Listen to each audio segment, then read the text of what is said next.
Hello and welcome for a second time to Africa, the countryside of South Africa, just outside Johannesburg, for the second in our series with Credo Mutwa, the Zulu Sanusi, or shaman, as many people around the world would call him, the keeper of the history, the true history of Africa and the Zulu people, and the official storyteller, in other words, the carrier of the knowledge and the symbolic stories of the Zulu nation. He is, without any question in my mind whatsoever, the most remarkable, astonishing man it's been my honor to meet. And to share his incredible knowledge has been a time I personally will never forget. In the first of these videos, we discussed with Credo the story of the Chitahuli, the reptilian extraterrestrial race from another world that came to the earth in the far ancient world, that brought advanced knowledge which built many of the, according to conventional history, unexplainable, magnificent structures all across the world, thousands and thousands of years old, and also interbred with humanity, creating hybrid crossbreed bloodlines.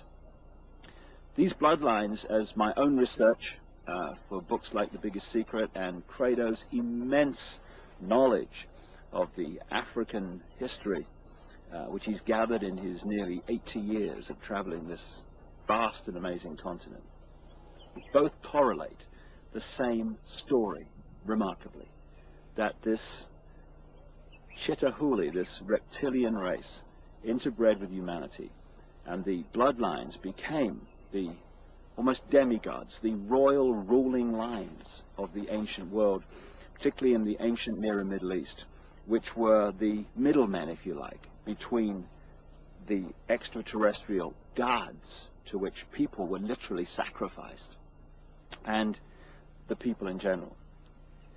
And as the genealogical research is showing, these crossbreed bloodlines, the Nephilim, as the Old Testament of the Bible calls them, the result of the interbreeding between the sons of God, as the Bible calls them, the sons of the gods in the true translation, and earth women, the marriage, the bringing together of the sons of God and the daughters of men.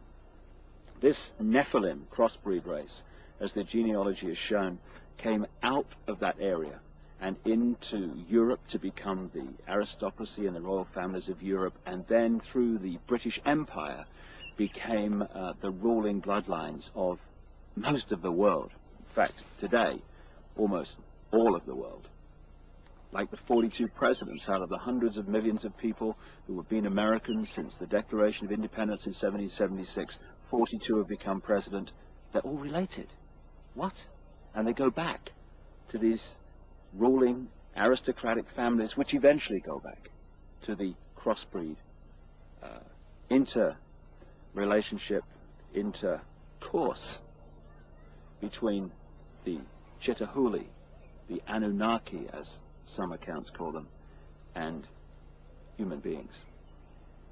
And it's the British Empire that we're going to talk about now, in its relationship to taking over the planet in a way that today is now global.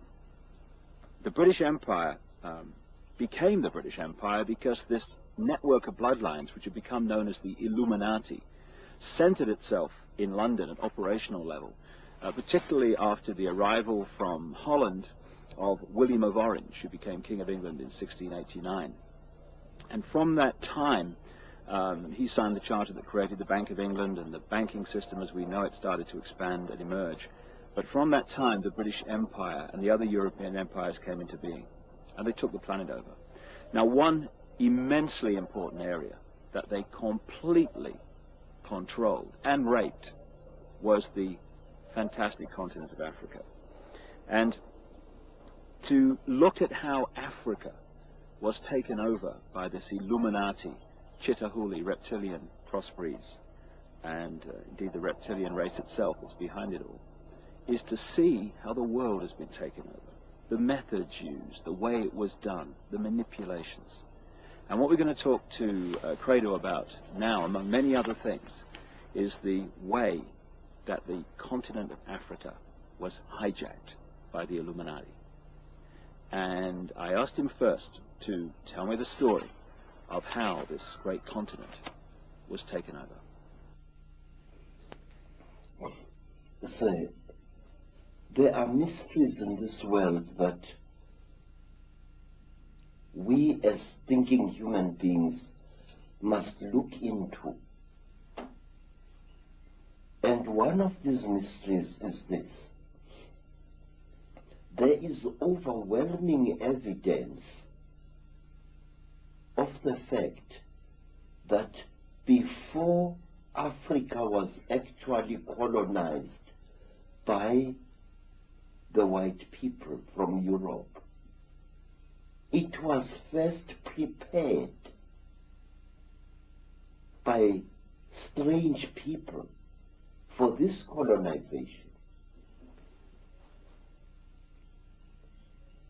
When the first Portuguese ships started sailing around the Cape of Good Hope, strange beings appeared amongst our people, strange human-like creatures, usually creatures of great height, abnormally tall, human-like beings, some of them with only 1 foot, appeared amongst our people, and they started doing things there which made it easier for the colonialists to invade us and to conquer us. What were they like in terms of their color and skin, Credo? Say, we do not know, but there are those who described them as very, very white, chalk white in appearance. This went on for so often that it became traditional to our people to represent these beings with white chalk. You found masks amongst our mask makers which were smeared entirely in white chalk to represent these creatures.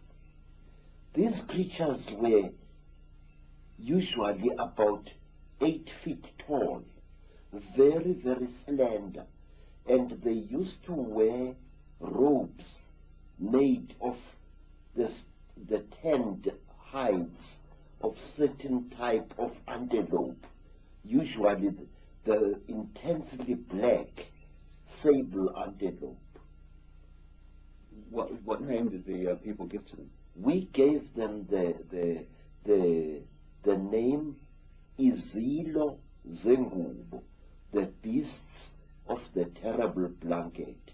These creatures were dressed exactly like Christian monks, with hoods and long robes. In fact, I will draw you a likeness of one of them as it is shown in a rock painting. Now, these creatures used to live in holes in the ground, or in underground caverns, or in gullies over which a roof of logs and vegetation as well as sods was placed. And it may be of interest to you, sir, that Portuguese explorers and Portuguese seamen used to see these one-legged creatures hopping about and sometimes disappearing into the ground as if by magic. And these creatures were called by the Portuguese sailors monopods. They wore a long robe that reached down to their ankles, and they appeared as they moved through the bush as if they only had one leg. Monopods were seen in Africa, and they were also seen in America before America was colonized by the white people. Among the Native Americans? Yes, sir. One of the one of the things that amaze me is that the story of America and the story of Africa was the same. It is said, sir, that these monopods introduced certain knowledge to our people. They actually prepared our people mentally for what was to come. For example, these monopods, these beasts of the terrible blanket, used to wear a cross-like ornament on their chests as a charm, a cross made of either gold or silver. Doesn't it amaze you that when the Native Americans saw the cross painted on the sails of Christopher Columbus's ships, they recognized it as a sacred object? Let me tell you, sir, exactly the same happened in South Africa, where our people were made familiar with the cross long before the white man set foot in Africa. And when our people saw this cross, this time brought by missionaries, they recognized it as a sacred object. In other words, now, I don't know how to put this there, but can you put it for me? Our people were prepared long beforehand to recognize certain Christian symbols and Judaic symbols. And when they saw them in the hands of the colonists later, they saw them for what they were. This is one of the reasons why, Mr. Ike, Africans accepted and protected Christian missionaries,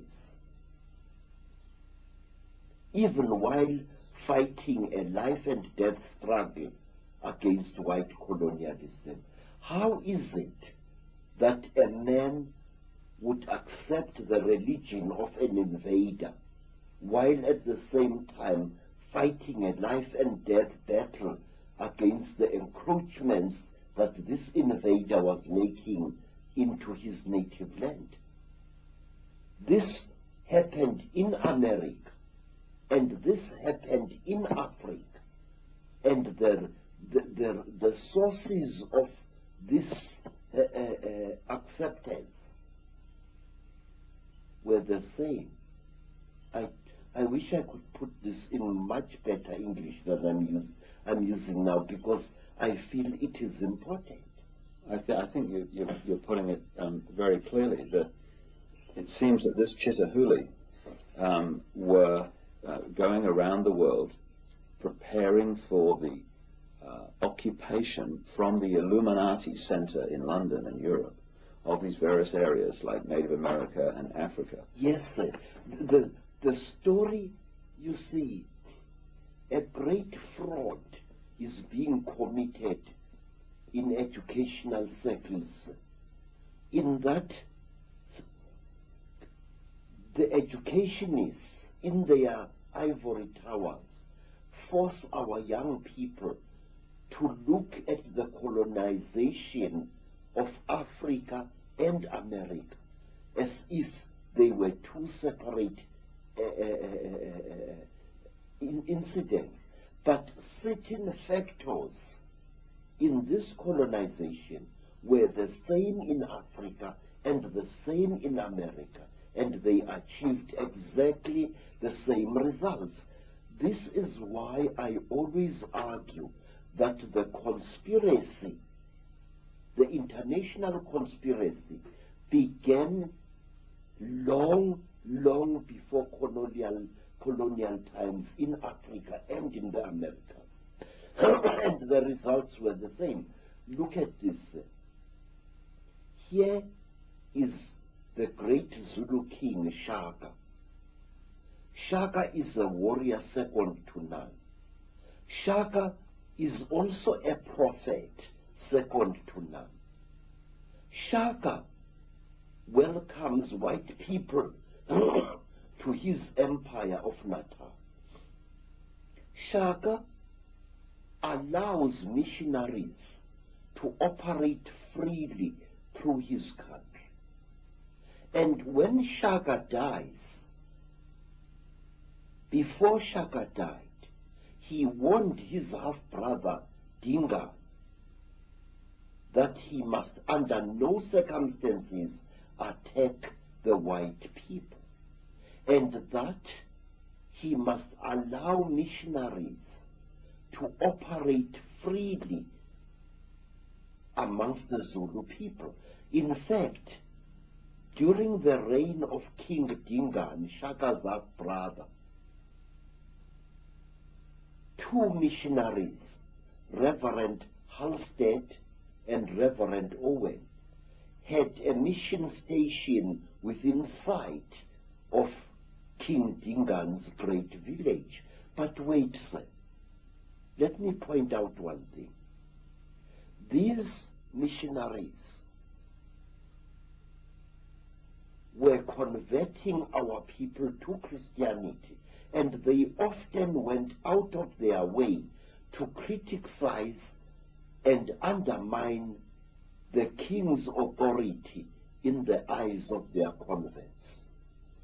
In other words, we have an amazing phenomena here where a great king is being undermined by the very people he has allowed to preach freely in his country. Why? Not a single South African scholar has ever asked himself why. Why were our people so seemingly stupid as to allow a foreign religion into their country? Now, let me show you, sir, two horrendous tragedies. When the Belgians colonized the Congo, which is today the Democratic Republic of the Congo, King Leopold declared that the Congo was to be his personal property. And King Leopold and his men tortured and murdered several million black Congolese people in an act of genocide equal only to what the Nazis were later to do to the Jews. But under savage ill treatment, under savage torture and humiliation, the Congolese, virtual slaves in their country, still respected Christian missionaries and followed them and gained hope from them. And in 1907, this time in the country today known as Namibia, the Germans embarked on a policy of genocide against the warrior people known as the Hereros. They murdered so many Hereros. They tortured and slaughtered so many men and women of that nation that until as recently as the 1940s, Herero women were still so traumatized by what had happened that they were not producing any young at all. But in spite of the hideous genocide committed by General van Trotha, in spite of the multiple murders, the Herero people clung to the Christian faith. Why? Exactly why? I now come to my people, the Zulus. When King Dingaan murdered the four-tracker leader, Piet Retief, the act was watched by Reverend Owen and Reverend Halstead from their mission station, which was built on a hill overlooking King Dingaan's great village. Halstead and Owen, unharmed by Dingaan, decided to flee from the place after that. And Dingaan was deeply sorrowed that his favorite preachers had decided to leave him. And King Tsaitwayo, the warrior king who won the Battle of Isandlwane in 1875 or thereabouts, never harmed missionaries. And a king who followed Tsaitwayo, King Dinizulu, who was brutally tortured by the English, had a great friend in Bishop Colenso, a Christian bishop, and his daughters, one of whom was called Mary. Although he had suffered so much at the hands of the British authorities, King Dinizulu never abandoned his white Christian friends. They comforted him, and he depended desperately upon them and their Bible in his darkest hours. Would the same basic story, Credo, be true of how the British or the Illuminati based in Britain took over Australia too? Yes, I have found exactly the same stories. The Aborigines, like Africans, were deliberately softened up long before they were colonized by the white people. There were men, mysterious men, who often posed as gods, who undermined the will of the Aborigines to resist the encroachment of the colonialists. It's also interesting that Captain Cook, who is the guy who's supposed to have, quote, discovered Australia and New Zealand, that area of the world, yes, was actually sponsored and funded and in fact controlled by the Royal Society, which was a Freemasonic and is a Freemasonic science operation based in London. Yes, sir. Let me show you another interesting thing. There is a man I have been investigating in a vein for over 40 years now. A man who committed acts of hideous genocide upon our people here in South Africa. A man of whom historians are so fond that he is practically a white cow whom you may not dare to point a finger at. If you see me sitting in front of you, a man who was demonized over 30 years ago by the South African news media, it was because I asked questions about this white man, Sir George Grey. Who was Sir George Grey? What was he? Was he a Freemason? Was he an Illuminati? How is it that this Sir George Grey, who is the actual founder of the most oppressive laws that British colonialism ever settled our people with. Apartheid was laid down by Sir George Grey. The carrying of identity papers was laid down by Sir George Grey in the 1850s, in the last century. And Sir George Grey dealt our kings a mortal blow. But let me first tell you, this man was sent from London to quell a Maori rebellion in New Zealand, which had defeated the efforts of military men. The Maori were unstoppable. Their rebellion was blazing like a bushfire through New Zealand. But when George Grey was sent to New Zealand, he managed to quell this rebellion with very, very little loss of life.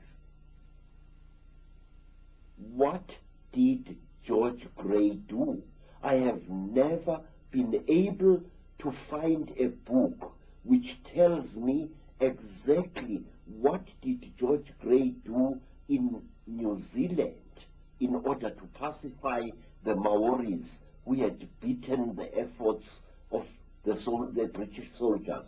Because that same George Grey was brought from New Zealand to South Africa in order to quell a great rebellion by the Xhosa people. And George Grey used outright trickery in order to force the Xhosa people to actually destroy themselves. George Grey deliberately and cold-bloodedly tricked the Xhosa people into slaughtering their own cattle, burning their own crops. It is one of the saddest stories of our country's blood-drenched history. And almost overnight, George Grey reduced the Xhosa people of the Eastern Cape into a nation of dying skeletal starvelings. Because after George Grey had manipulated the Xhosas with raw trickery into destroying their crops, destroying their cattle, he practically had them on the plate. Hunger, raw hunger and starvation achieved what military might had failed to achieve after many, many embattled decades. George Grey was a psychologist par excellence. George Grey was a trickster who knew the native races, and he knew how to exploit their beliefs to bring about their own destruction. Let me show you what Grey did. One day, when great tension was boiling up in the Cape, and when the colonialists were threatened by yet another border war between themselves and the Xhosa people, a number of Xhosa women, amongst them a Sangoma, a priestess diviner called Nongawuse, were tending crops when they heard voices calling out to them in the bush. Nongawuse, because she was a spiritual person and a healer, responded to these voices. She went together with her sister Nonteto to investigate, and they found a deep hollow in the ground, and from this hollow they heard the voices coming. And as the women knelt next to the hollow, the three amazing figures emerged from the grass. Tall men wearing long black robes made of animal skin, with very big hoods on their heads, appeared out of the hollow. And one of their faces were painted white, or so it seemed to the terrified Xhosa women. And these men were unusually tall. And they told the woman, Nongawuse, whom they distinguished by her attire as a traditional healer, that she must go to the Xhosa people and tell them to start killing their cattle and start destroying their crops. Mr. Ike, I want to show you this book, a book which was published many years ago, a book written by me, and which made me one of the most hated black men in South Africa by the white establishment. In this book, I write, amongst other things, about a man called Sir George Grey. And in this book, I questioned certain things about this man, because Sir George Grey was the creator of race discrimination and apartheid in South Africa. Apartheid was not really created by the Afrikaners. It was created by this man many, many years ago. Well, Sir George Grey was Illuminati, a black magician, and fits the bill exactly with what happened in all these other countries you're talking about. Say, when I raised questions in this book about Sir George Grey, I was savagely attacked by nearly every professor in various universities of South Africa. The intellectual prostitutes, yeah? Yes. The liars in ivory towers, as I call them. I said that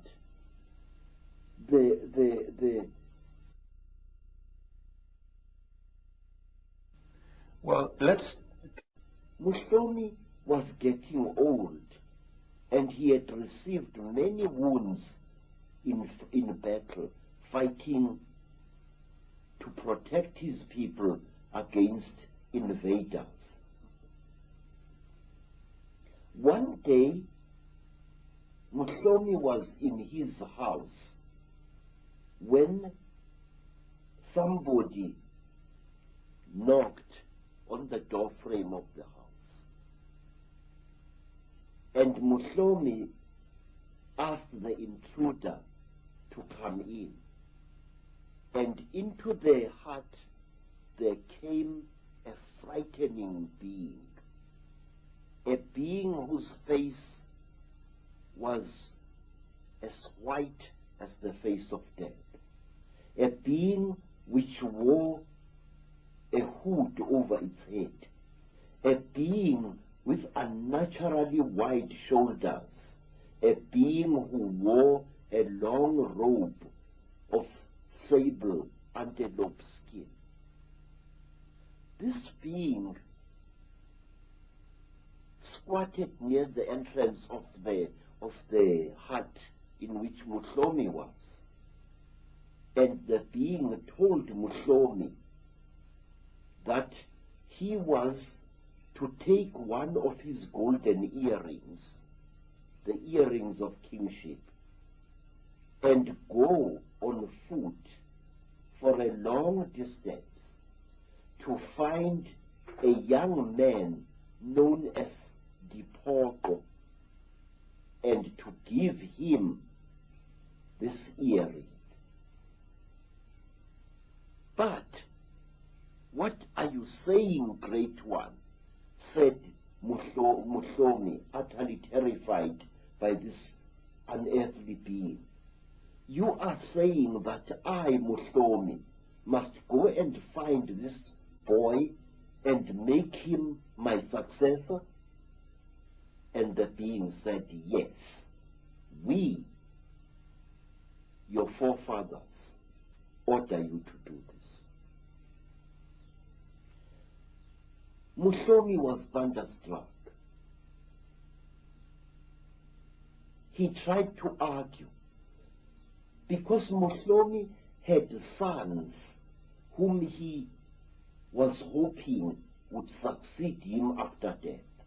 Now he was now being told to go and seek out a strange young man and make him future king of the Basotho people. And as Muhlomi tried to speak, the terrible tall being stood up in the hut and threw a handful of black powder on into the fireplace. There was a terrible flash, a burst of white smoke, and as Muhlomi shielded his eyes, the being left the hut. On the following day, Muhlomi told his people this in a council meeting, and the people advised Muhlomi to obey. You are the king, Muhlomi. You have been our king for a long time. You are blameless and you are as brave as a lion. But against the gods, what can you do? And thus it was that King Muhlomi was given a tame ox by his people, and he rode on the back of this ox, accompanied by 2 of his best warriors, and he went out to seek this strange boy whom he had been ordered to make future king of the Basothos. He found the boy with his companions high up on a mountain. The boy was a bandit. He lived by stealing cattle from rich men. He was a typical Black Robin Hood. And Muhlomi greeted this boy, Diporco, and he pinned his golden earring to Diporco's right ear and said, I am commanded by the spirits of my forefathers to appoint you, Diporco, future king of the Basotho people. I am told that you are going to make this nation great. I am told that you are going to protect it. I, Muhlomi, the armed one, have spoken. Muhlomi left Diporco, and Muhlomi sickened and died some time later. And the man named Diporco, a young man, a cattle-stealing bandit,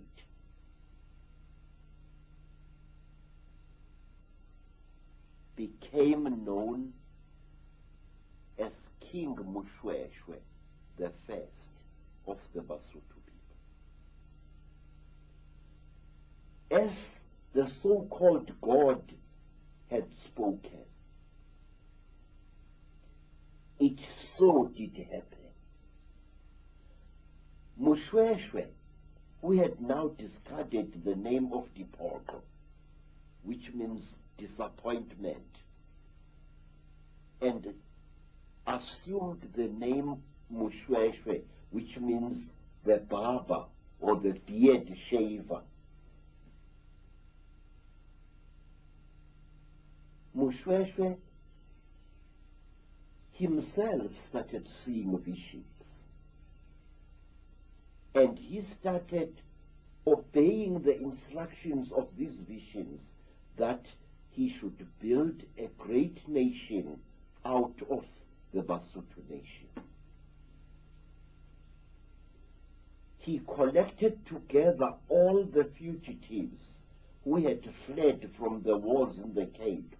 He collected together all the refugees who had fled from the wars by Shaka in Natal, and he molded them into the nation known as the Basotho nation, which today inhabits the land called Lesotho. But wait, there is more to the story of Mushweshwe. Mushweshwe was under attack by the Afrikaners, and one day he received another vision,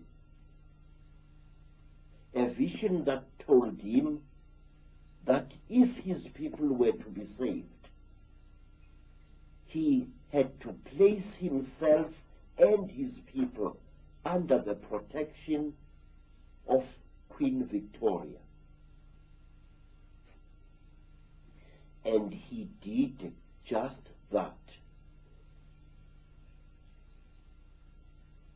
When I was a child, when I was a young scholar, the land today known as Lesotho was known as the Basotho Land Protectorate. Here was a king actually destroying his sovereignty as a ruler. Mushweshwe enjoyed the loyalty of his people. Mushweshwe was greatly loved by the nation that he had formed. Mushweshwe had not really needed to make himself the subordinate of the British Empire, but he did on advice of visions that he had. My God, you can see how it was done. But there is more, Mr. David Icke. Say, I think these men were secretly manipulated. I think these men had their fears and secret beliefs played against them. It is the easiest thing, sir, to manipulate a man who rules a country and who suddenly feels himself unsecure. For example, the British appear to have pursued a double-edged strategy in South Africa. They did it in Natal, they did it in Lesotho, and they did it in Swaziland and in Botswana. What did they do? They used to manipulate the white Afrikaner settlers, the Boers, into fighting the native people. And then they used to send agents to the embattled black kings to tell these black kings that the best thing that they could do is to place their people and themselves under the protection of the British Empire. Problem, reaction, solution. Yes, sir. Now, Let me ask you, sir, how did a black king know that the English were the most militarily powerful people at that time? The Africans only saw their immediate enemy, the Afrikaners. The black people only saw the Boers traveling in their ox wagons. They only saw the muskets of the Boers. But here we have a situation where a black king learns from someone about the powerful ships, sea-going ships, and the huge guns that the British have got. And this king is then advised to place himself and his people under the protection of the British. It was a strategy that the British pursued in different forms deep into Africa. They often won huge swaths of mineral-rich territory without even firing a shot. They had gun runners who smuggled bundles of muskets, tower muskets, and even Sniper rifles to black tribes. And wars between the Afrikaners and the blacks came into being in Lesotho. One of the reasons that forced Moshoeshoe to make Lesotho a protectorate under Great Britain was because he feared the repeated attacks which the angry Boers were launching against him, because some of his people were attacking the Boer farmers and stealing their cattle. Can we talk about people like David Livingstone and those that charted the interior of Africa, etc.? Because it seems, Credo, without question, we're looking at an unbroken stream here, with one element of the takeover following another. So surely those, quote, heroes of Britain that charted the interior of Africa must have been involved in the story. They were. They were. In fact, I can say to you now, sir, that the man in whose home Livingstone stayed, namely Reverend Moffat, was the one man who was grinding down King Khama's mind. He was the one man who used to send books and newspapers to Khama. They were living in the land of the Botswana, and they lived alone, a missionary and his wife. Reverend Moffat had a family of children at Kuruman in the Northern Cape. And Reverend Moffat received Livingstone. Reverend Moffat, because he was viewed by the Botswana as a man of God, could do what he liked in the land of the Botswana.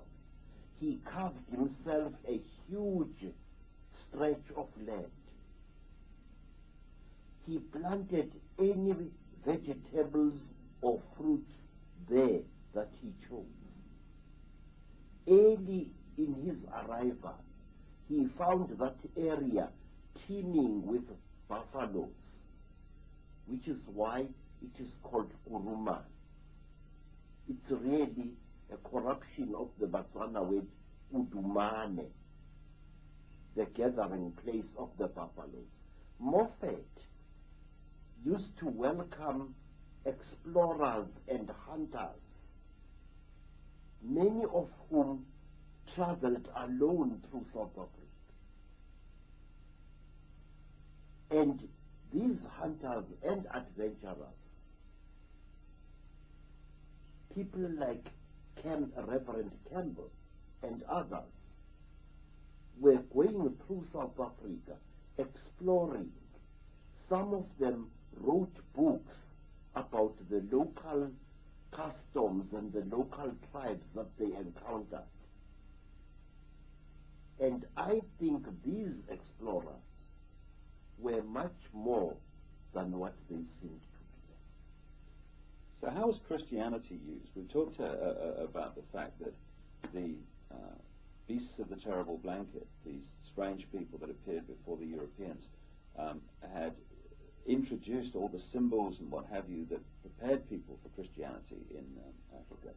How was it used once the Christianity the Christian religion arrived?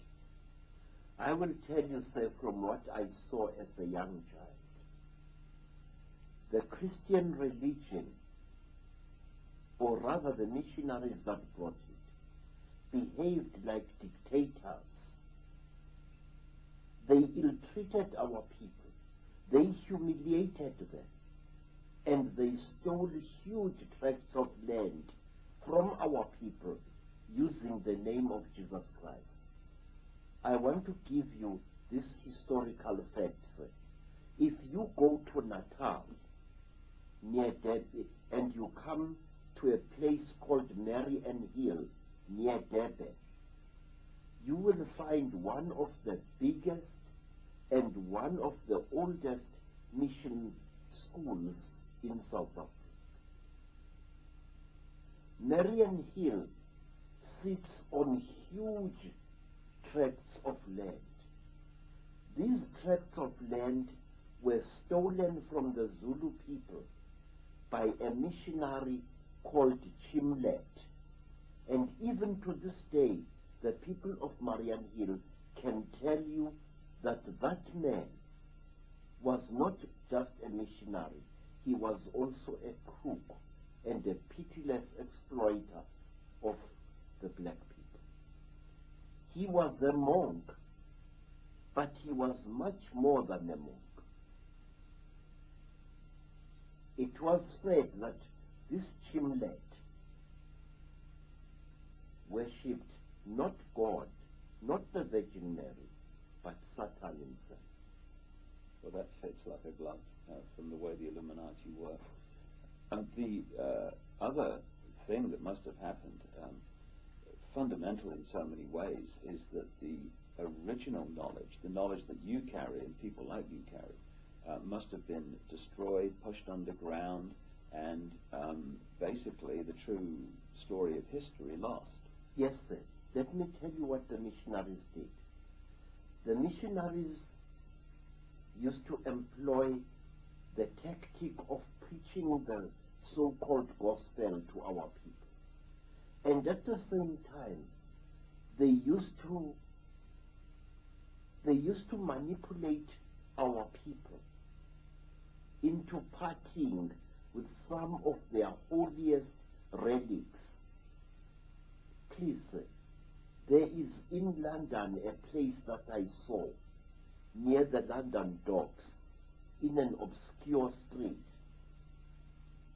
It is a heavily guarded warehouse which belongs to the British Museum of Humankind.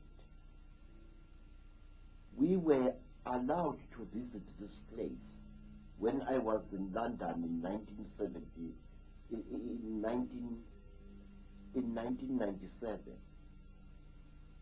And there, in that warehouse, I saw cupboard after cupboard after cupboard filled with priceless African artifacts in ivory, in bronze, in various indigenous woods, and sometimes in iron and in gold.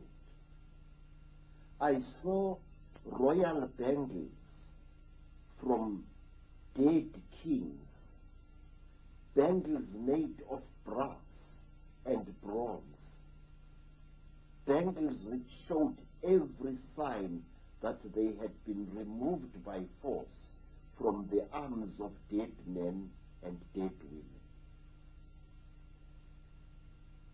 All these things, I was told, had been collected by Theophilus Shepstone and the London Missionary Society and were sent to this museum where no African is allowed to view them.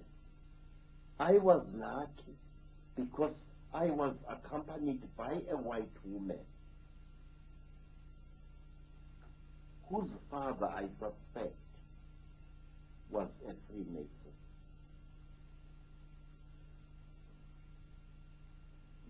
Now, let me tell you, sir, what the missionaries did also. The missionaries established hospitals in their mission station. Reverend Moffat had a hospital in that mission station. And when an African was brought there, sick unto death, the missionary used to tell this African that as a condition to his entering the hospital, he first had to be baptized as a Christian. And also as another condition for entering the hospital and receiving missionary treatment, the sick African had to surrender all artifacts from his ancestors that he had in his possession. My God. One day, sir, my grandfather, Zibo, had an accident.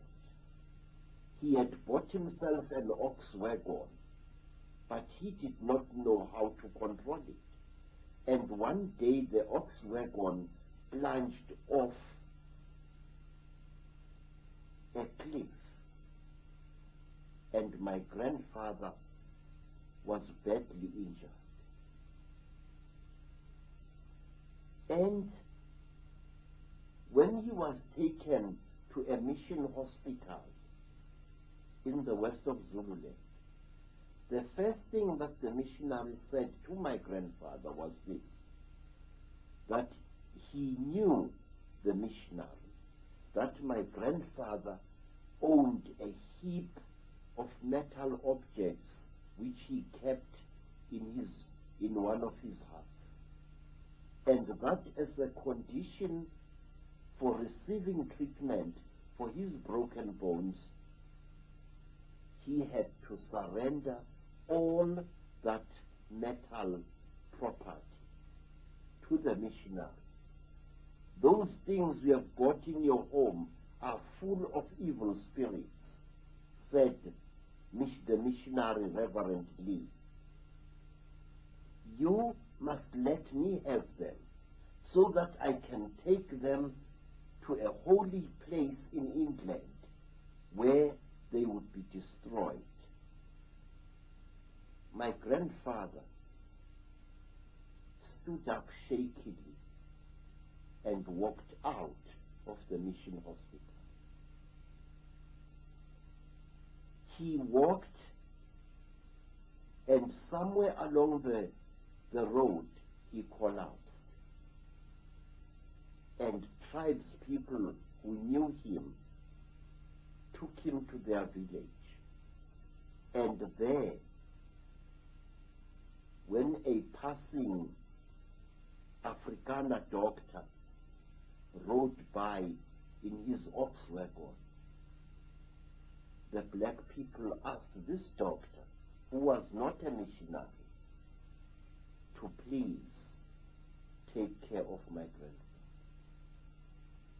The doctor took my grandfather aboard his ox wagon and took him to his farm far away.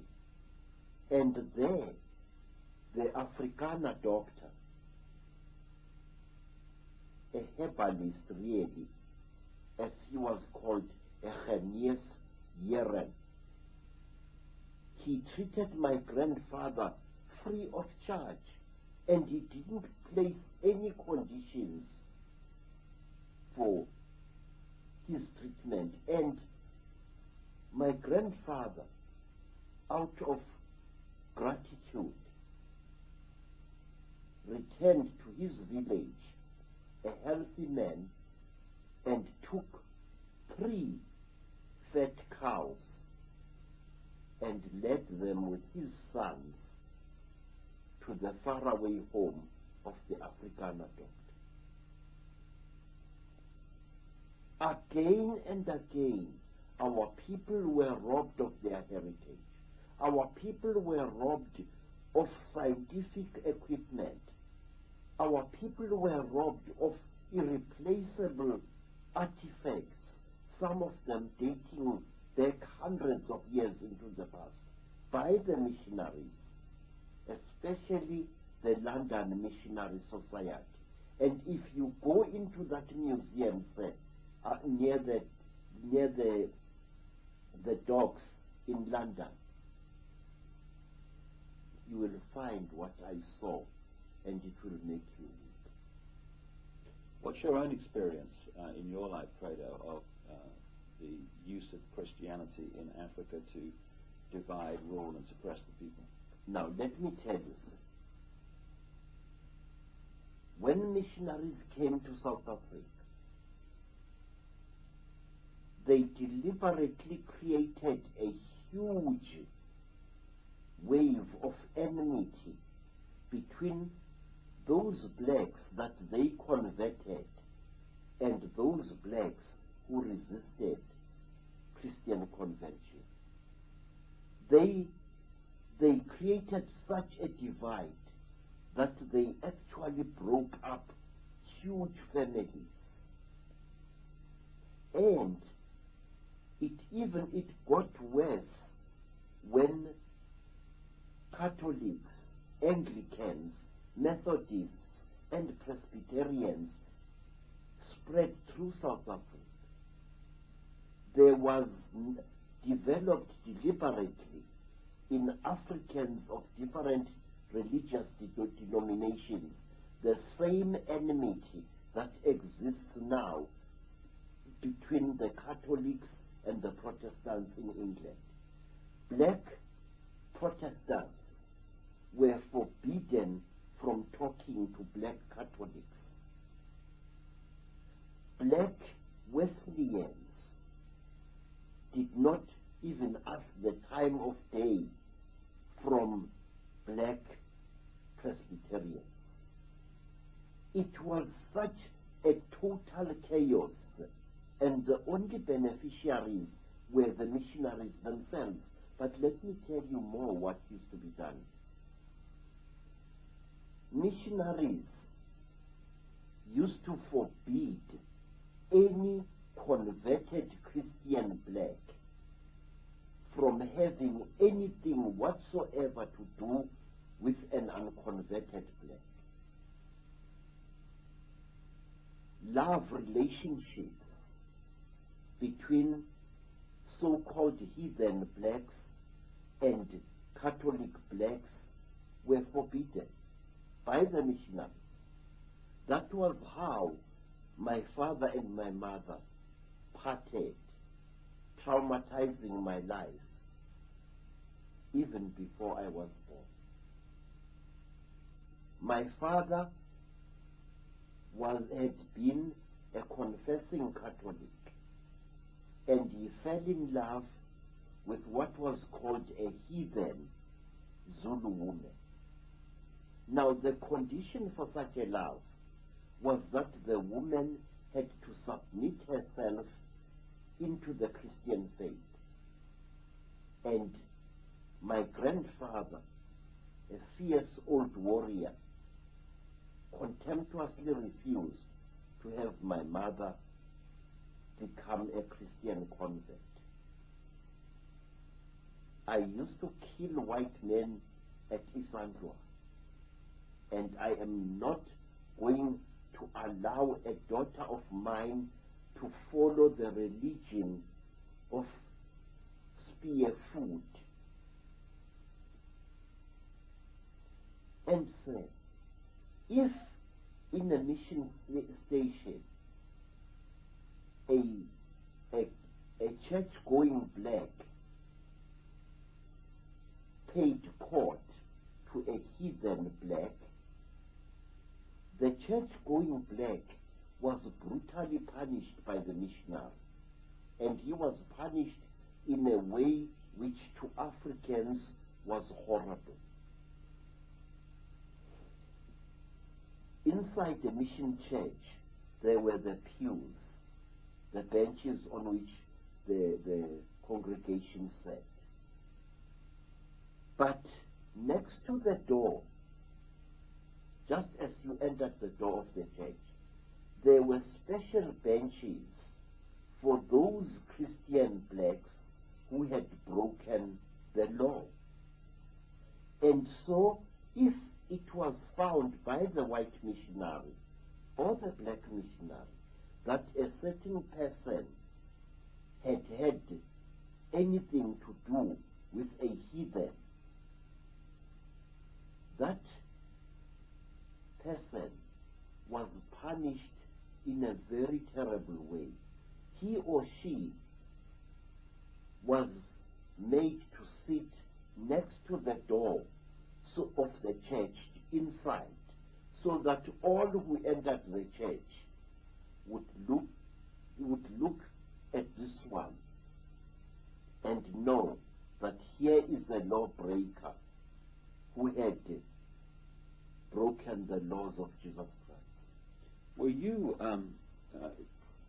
pushed into the Christian religion to start with, Credo, before the penny dropped, did you like? Yes, sir, I was. You see, after my mother and my father had separated, my mother gave birth to me.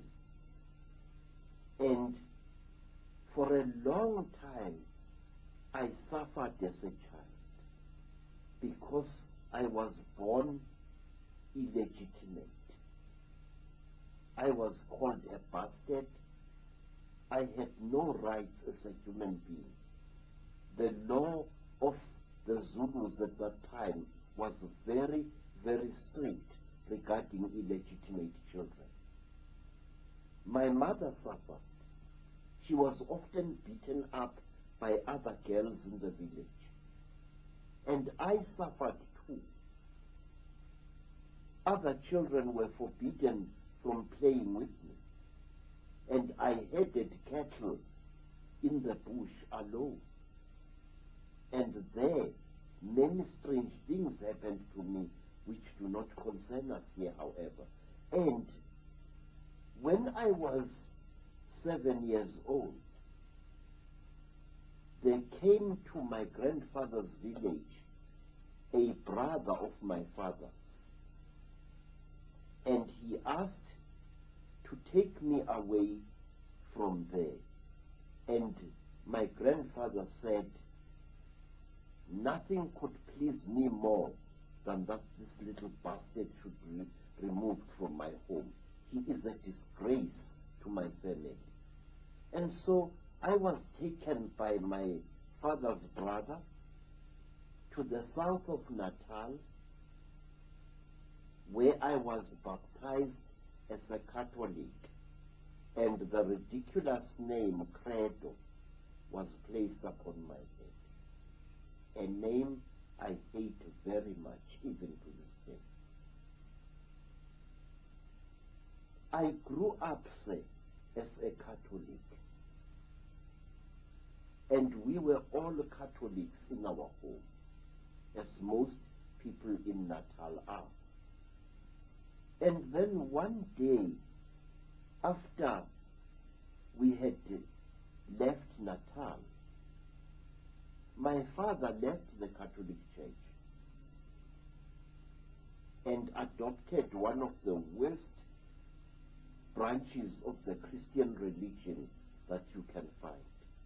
My father started following the teachings of an American woman called Mary Baker Eddy.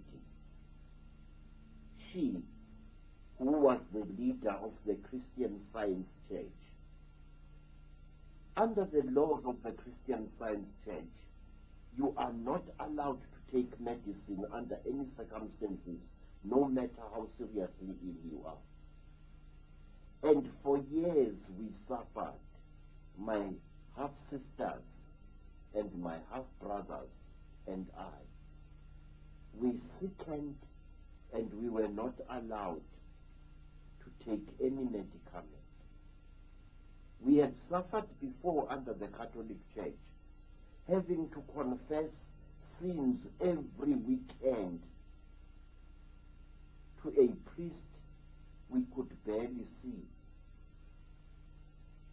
Sometimes it was so ridiculous that we often created sins against ourselves we had not committed in order to please the Catholic Father. And now we were suffering under the teachings of Mary Baker Eddy, teachings which I now see in my adult life as having been the very essence of the purest rubbish. Then, after a great sickness in 1937, I was taken, during that great sickness, I was taken back to Zululand by my father's brother, Anton. And there, I was healed by a man I had been conditioned to be looked upon as a stupid heathen, namely my grandfather, the father of my mother. After that, I began to see how great the knowledge that the black people possessed was. I began to see that the missionaries were actually deceiving us, that they were teaching us lies at school about our people. And then one day I got into serious trouble. I was now a budding artist, painting pictures for the mission school. And I made the mistake of portraying the Virgin Mary as a Zulu woman, based upon my mother's face. And I portrayed Jesus Christ as a Zulu boy. And for that, I was caned and expelled from school.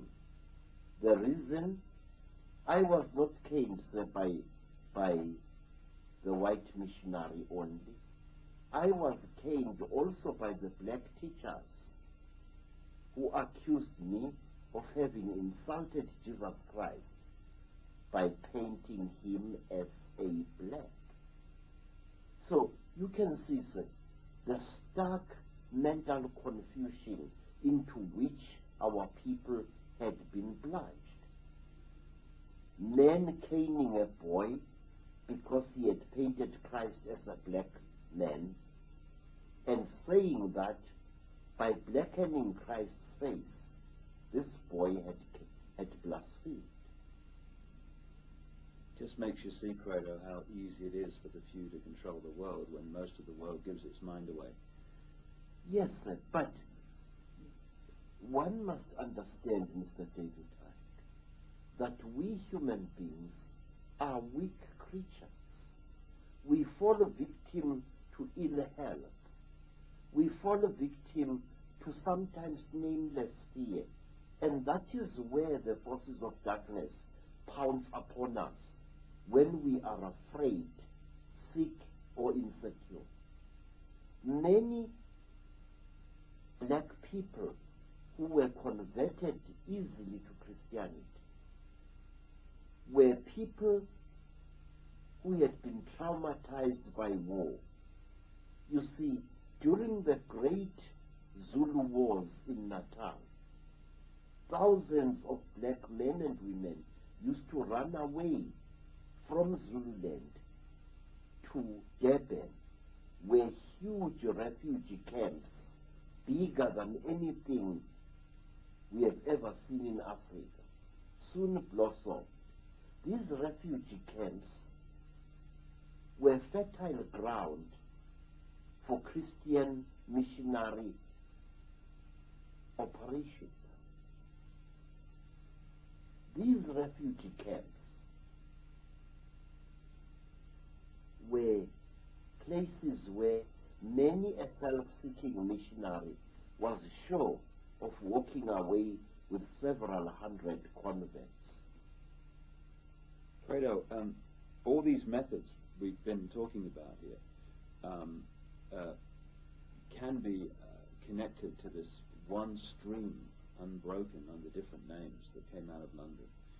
The next major stream I'd like to look at was that represented by Cecil Rhodes and the British South Africa Company, which, from what I've seen, transformed, perhaps more than anything, the structure, the economy, and the life of South Africa.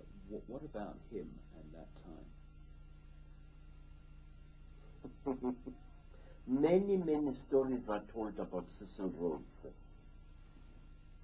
Many stories. And one day I shall amuse you with one. Cecil Rhodes was a strange man. Like all great men, he was a weird mixture of great viciousness and mercifulness. Cecil Rhodes was a seeker after knowledge, and he used to do many things for those blacks who gave him the knowledge he sought. First, Cecil Rhodes was interested in legends that he had heard about Africa and the Africans. He wanted to know where our people used to mine minerals. And his men used to go from village to tribal village, carrying cheap blankets, traveling shawls, and Stetson hats to bribe tribespeople into showing them where mines were, ancient African mines were. In fact, I can tell you, sir, that many of the mineral deposits that are in South Africa, from the diamonds of Kimberley in the Cape, to the coal fields of Natal, to the gold mines of the Witwatersrand and of the land now known as Zimbabwe. All of these mineral deposits were pointed out to Rhodes and his men by Africans. Africans willing to do anything to impress this strange white man. Cecil Rhodes smiled very often, especially before he ordered the slaughter of an entire tribe. Cecil Rhodes got to know how deeply our people respected a powerful man who reconciled two clashing factions. And one amazing thing, sir, when confronted by black people who were asking him pointed questions, Cecil Rhodes used to deny that he was the leader of the white people, for example, in Rhodesia. He acted like a third party, a man who was dedicated to reconciling black and white and stopping conflict between them. And until he died, Cecil Rhodes was known by the Mandebele people as Mlamlankunzi, the brave one who parts two clashing bulls. At one time, Cecil Rhodes went to a very holy place,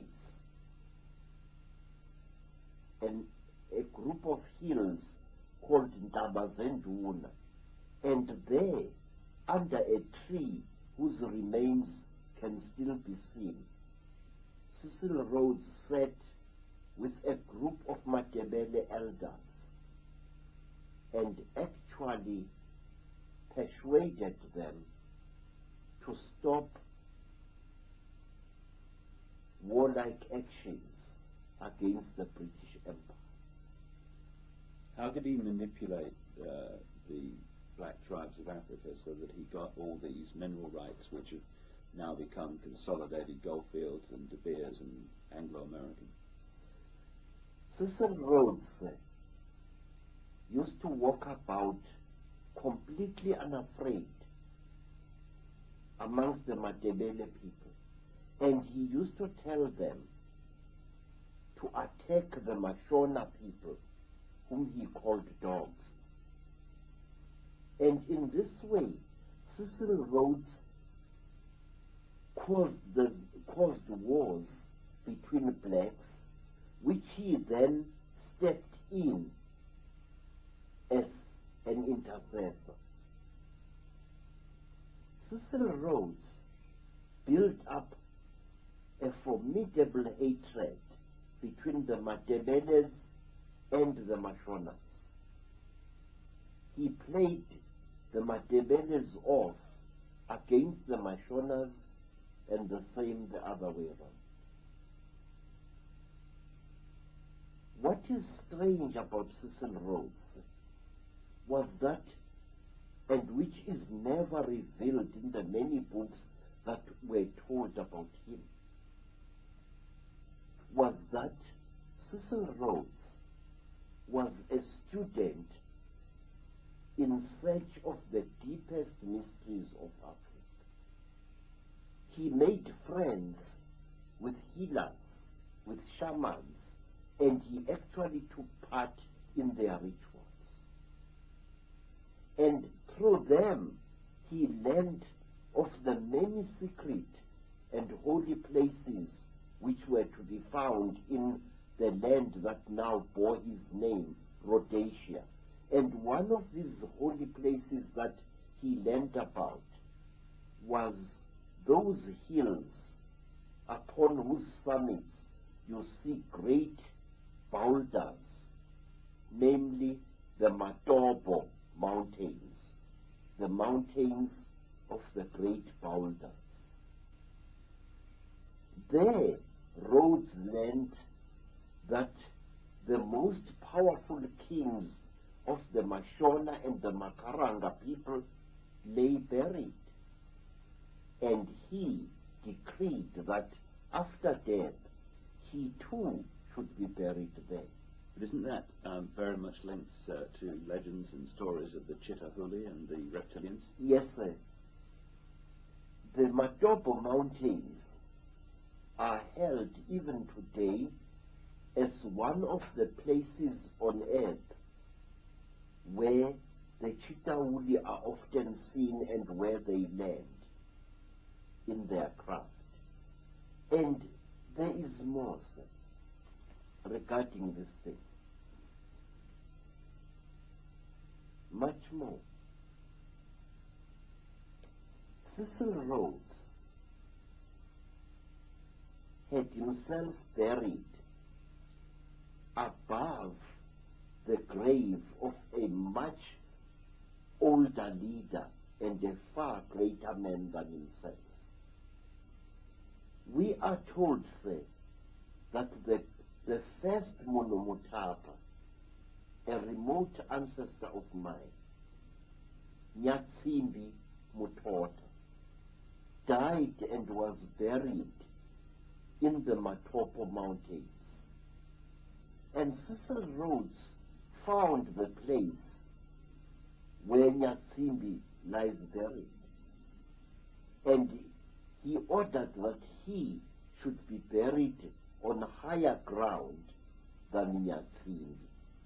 And by so doing, he showed the Matebele and the Mashona people in depth that he, John Rhodes, was far superior to Nyatsimbi Mutwa. How did Rhodes's influence in the creation of the mines and the whole basis of what's even now the modern South African economy, how did that affect the people in terms of control and losing control of their destiny? First of all, sir, our people totally ignored the large mining operations that they soon saw taking place in their country.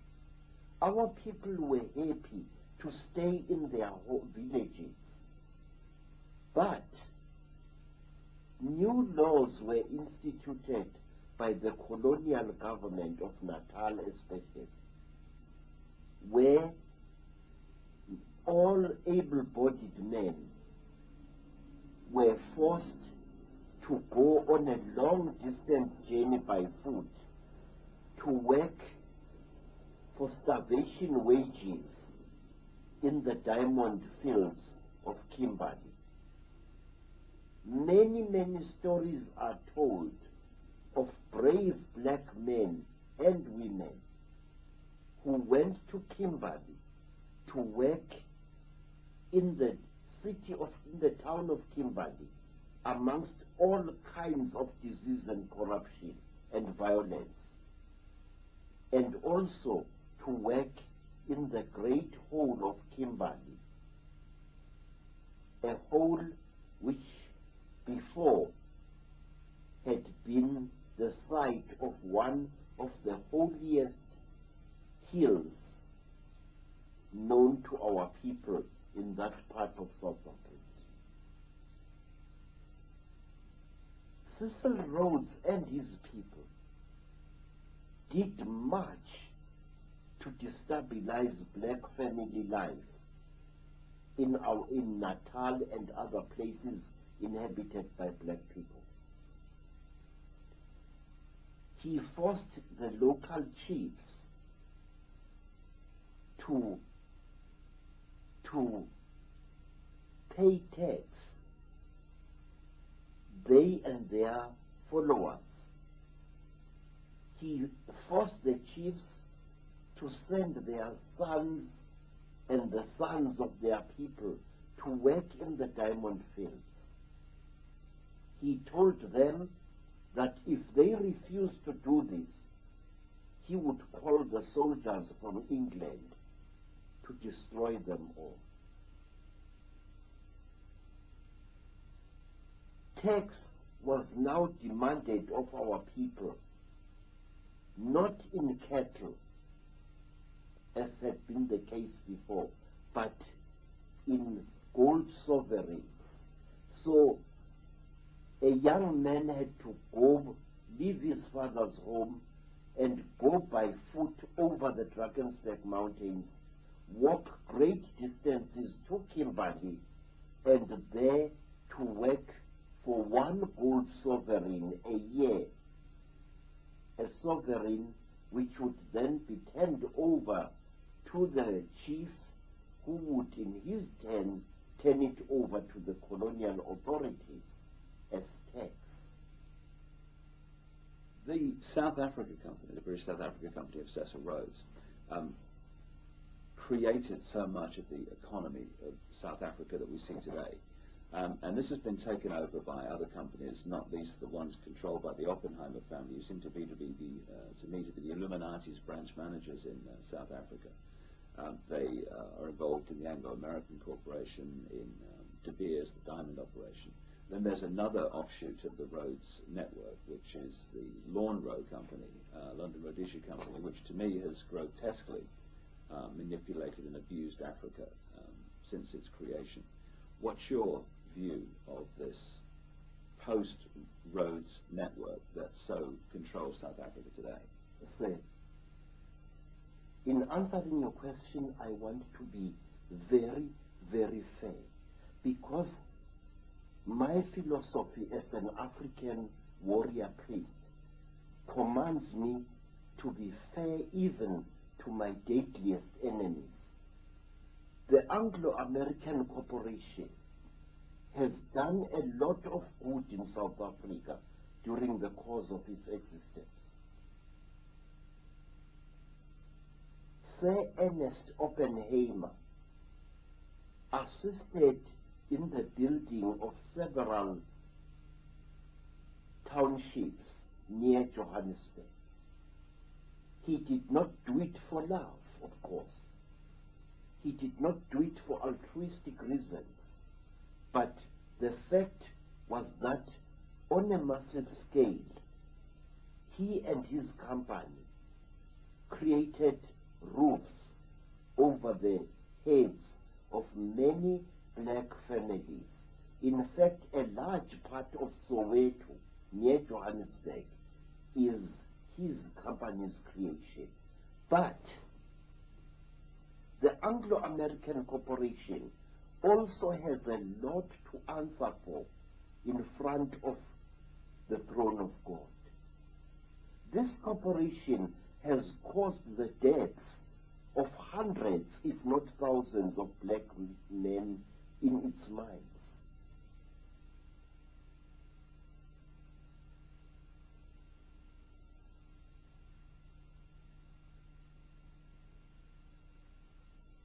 Now let me tell you, sir, a very, very heart-rending thing. I have evidence that can stand in any court that organizations such as the Anglo-American Corporation often overthrow African governments by what I call remote control. Not so long ago, a great friend of mine, Dr. Hastings Kamuzu Banda, was overthrown in Malawi. He was overthrown by mobs going on the rampage in nearly every city in his country. Before the overthrow of Dr. Banda, the Anglo-American Corporation and other gold mining corporations in South Africa had barred hundreds of Malawian miners from coming to seek a living in South Africa in the only way they know how, namely by mining. Why? Because it was believed that many Malawian gold miners suffer from AIDS. And when Dr. Banda's government was overthrown, amongst the thousands of people who stormed into the streets of Blantyre and other cities were enraged men who had been refused the right to come to South Africa to earn a living there. Again and again, I have seen this happen. Before the tragedy in Lesotho, mine workers were retrenched from the gold mines. And many of these mine workers were Basutos. They went to Lesotho, and there, when the country collapsed after the rigged elections of about a year ago, mine workers took to the streets and created the violence that brought about the demise of the Basotho nation which we see today. What about Lonro and its influence, and Tiny Rowlands, its late and infamous head? Is he dead? Yeah. Roland? Mm-hmm. Well. I wonder what he's going to say to Nkulunkulu, the great God, when he comes to the land of the ancestors. You know, sir, it's very strange that men like Roland are just as perishable as we all are. Roland was a genocide. He and his corporation were behind many of the bloodiest wars and coups d'etat in Africa. Wherever there was war, wherever there was the smuggling of heavy armaments, such as tanks and artillery pieces, there you heard the name Londro. Tiny Roland was a man whom I had heard about during the war, a man who openly sympathized with the Nazis. Tiny Roland was a man who was directly behind the seizure of the country Rhodesia by Mr. Ian Smith, so-called UDI. He either facilitated it or he was directly responsible for it. Tiny Roland was one white man whom thousands of black people hated throughout Southern Africa. Our people called him Ngwena or Ingwenya, which means the chewing crocodile. One reason why Roland was so bitterly hated was because not far from the Victoria Falls there is a small town called Wangi. That town was once a very, very sacred place to the Makaranga peoples. Wangi stands in what was once a huge forest, which was once sacred to the Great Earth Mother in ancient times. Tiny Roland's men so heavily polluted that place in their mining operations that today it is a ravaged ghost of its former self. Isn't it the case, Credo, that these various names like Oppenheimer, like Rhodes, like Roland, are actually puppets of a force we call the Illuminati? And is it your view, from your experience, that the Illuminati and the Chitahuli, the reptilians, are actually the same thing, and that actually through various forms it is the reptilian force that has been behind this whole story you've been articulating? I think so, sir. In fact, I'm positive, sir. But what I cannot understand is why do rational, highly educated human beings allow themselves to become the instrument of the destruction of the only home that we have, we human beings, namely the earth upon which we live. Please, sir, are you going to tell me that men like Mr. Oppenheimer and all those who work under him don't have what are called environment impact studies, which give them a long-term view of what the ultimate results of their massive mining operations will be? Of course, they will have that done, but as we've discussed in another video, maybe destroying the environment is part of the agenda in terms of changing the planet from one which suits humans to one which suits the people that have been controlling humans. Yes, sir. But this seems to be a terrible war that we see in front of us.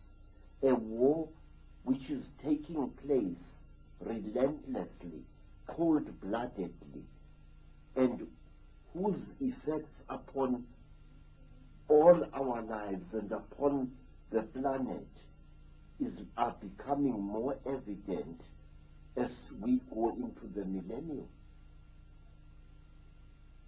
When you follow these bloodlines, which have become the Illuminati, the reptilian bloodlines through history to the present day, you can see very clearly that human sacrifice, blood rituals and so on have followed them all the way. I mean, the bloodlines, for some reason, are seriously into this stuff. Has that been your experience in terms of the secret societies and the reptilian bloodlines that you've experienced? Other than necrophagy, where a human corpse or part of a human corpse is eaten, I have never seen an actual human sacrifice. But I have taken part in rituals where part of a dead body is consumed. A dead body dug up from a grave. I must admit that. But in England and in America, I saw Freemasons indulging in some of their deepest rituals. And in both cases, the people concerned were not aware of the fact that they were being observed. At one time in Johannesburg, I viewed a Freemason ritual through a pair of binoculars. They were performing this ritual in a brightly lit room, and we watched nearly every detail of what they were doing. In England, I saw again the same thing close up. And again, the people concerned were not aware of my presence, or the presence of the friend who had brought me to see what was happening. You know, sir, before I go deep in answering your question, can I ask you, sir, are you a religious man? No. Good. Then another question, sir. Please. It is African courtesy that I should ask questions just as you ask me questions. Please, sir, exactly why do human beings or the Chitauli perform human sacrifice? What is the reason behind this ghastly practice? Well, first of all, from people I've spoken to who've taken part in these rituals, they tell me there's something in the blood which they want to consume because for some reason they need it, and it appears they want blonde-haired, blue-eyed people for that more than any other. And the other thing, I guess, is that if you can perform a very malevolent, terrifying ritual in a particular vortex point, then you're going to affect the energy field very powerfully. And another reason which we've talked about is that at the point of sacrifice, this evil eye, this hypnotic stare, which these Chitauli crossbreeds and the Chitauli themselves seem to have, can suck a person's energy consciousness out of their body. Yes, sir. But are you aware, Mr. David Icke, that people performing human sacrifice perform it for very, very serious and in a strange way, diabolically logical reasons, and very, very selfish ones? Go ahead. Say, there is something about human sacrifice which I beg to reveal to you. I am an initiate of over 7 great initiations, and I have learned many things which would shock a saint. And one of these is this: the basic reason behind human sacrifice is immortality, or rather longevity. When a great person feels that he or she is about to die, that great person does this. He or she orders the kidnapping of a particularly beautiful young person, usually a woman, a young girl, a virgin. But this virgin must have certain spiritual characteristics. And these characteristics must be certain qualities of the mind. In short, the victim must be psychic. The victim must be very beautiful. And the first thing that is done with the victims, she is not killed outright. She is, how you say, she is, oh God, how can one say it? She is stripped naked, and she is bound hand and foot, and then you, the one about to sacrifice her, lie naked in the same bed with her, but you do not have sex with her, because if you do, the energy that you are building up for yourself will dissipate. You must lie with the victim. Usually she is blindfolded, and you must embrace her and hold her and make and try to symbolically swallow her, to try to draw from her the most important essence of herself. I'm sorry, I don't have the proper English to say this. Do you understand what I'm trying to say, sir? Yeah, absolutely. Your body must be moistened with fragrant oil, and so the body of the victim to be. And you must embrace this victim for a number of days. You're trying to make a vibrational connection with them, is that what you're Yes, trying to do? sir. Yes, sir. Yes, sir.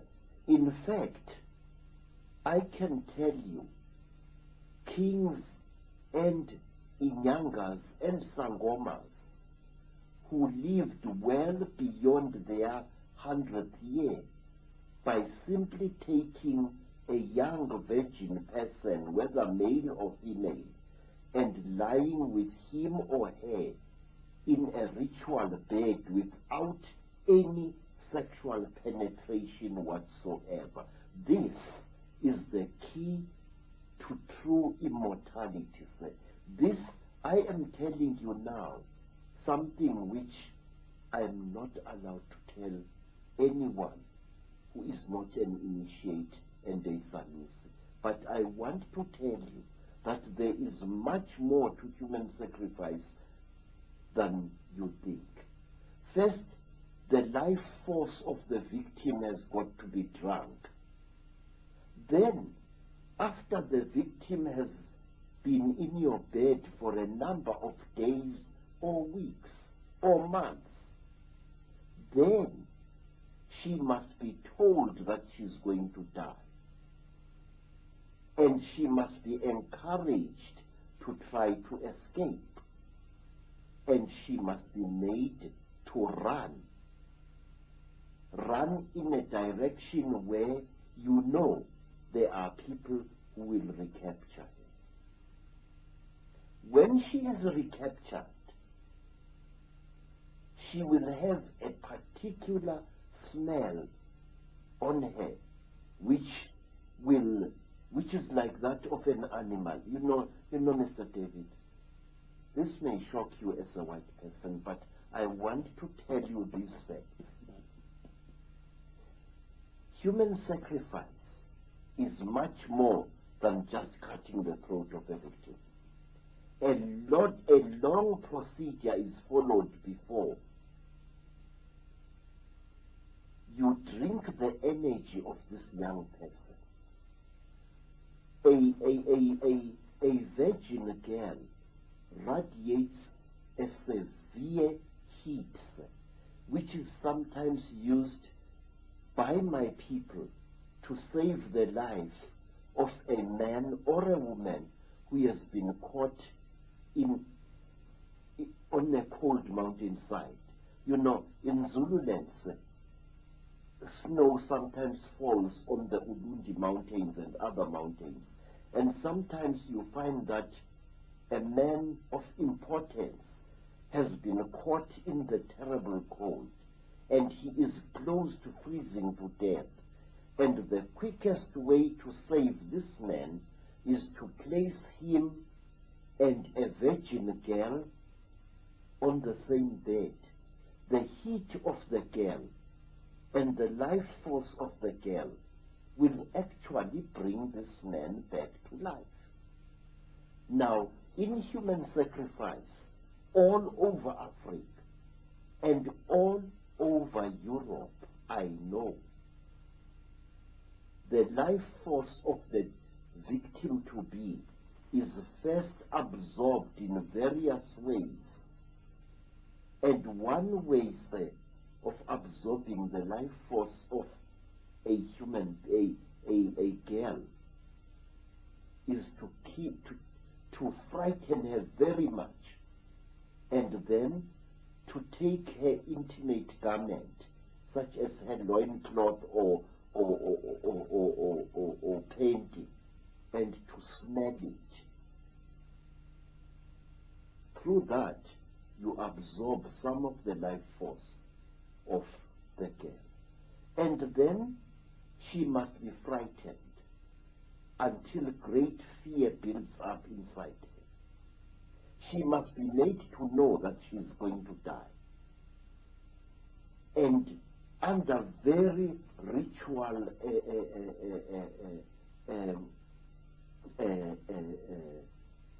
conditions, the person is killed. But she is killed slowly.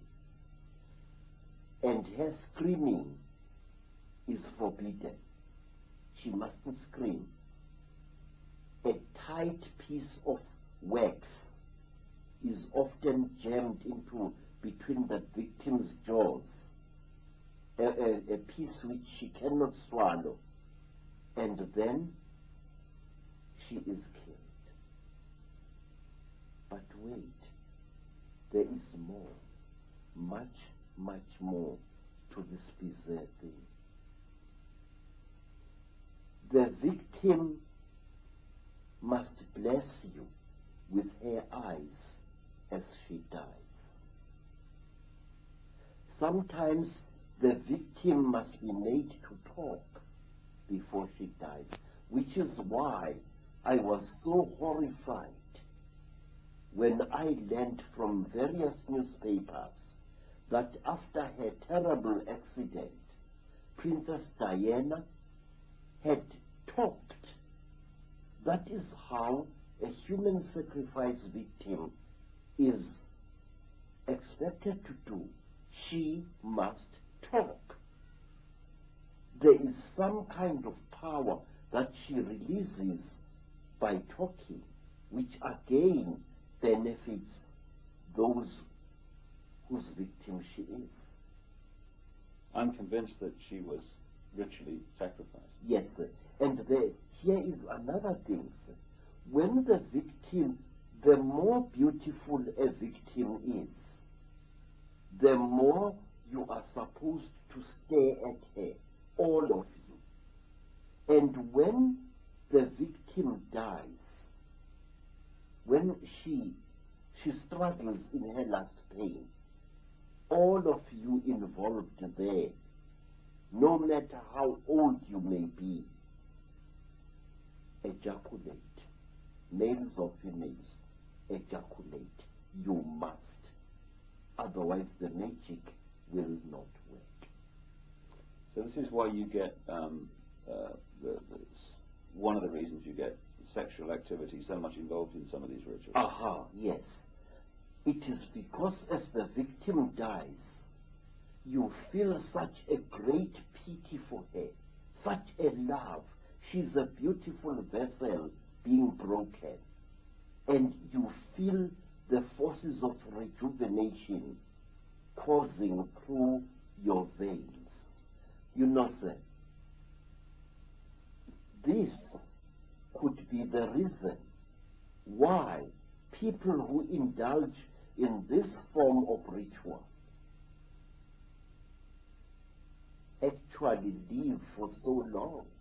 But what is horrible is that the victim does not have to die in order to help her captor to extend his earthly life. Simply by lying in bed with the victim unmolested, month after month, actually rejuvenates the person in power.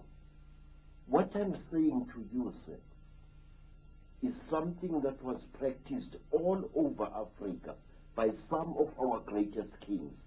The captive girls were not killed.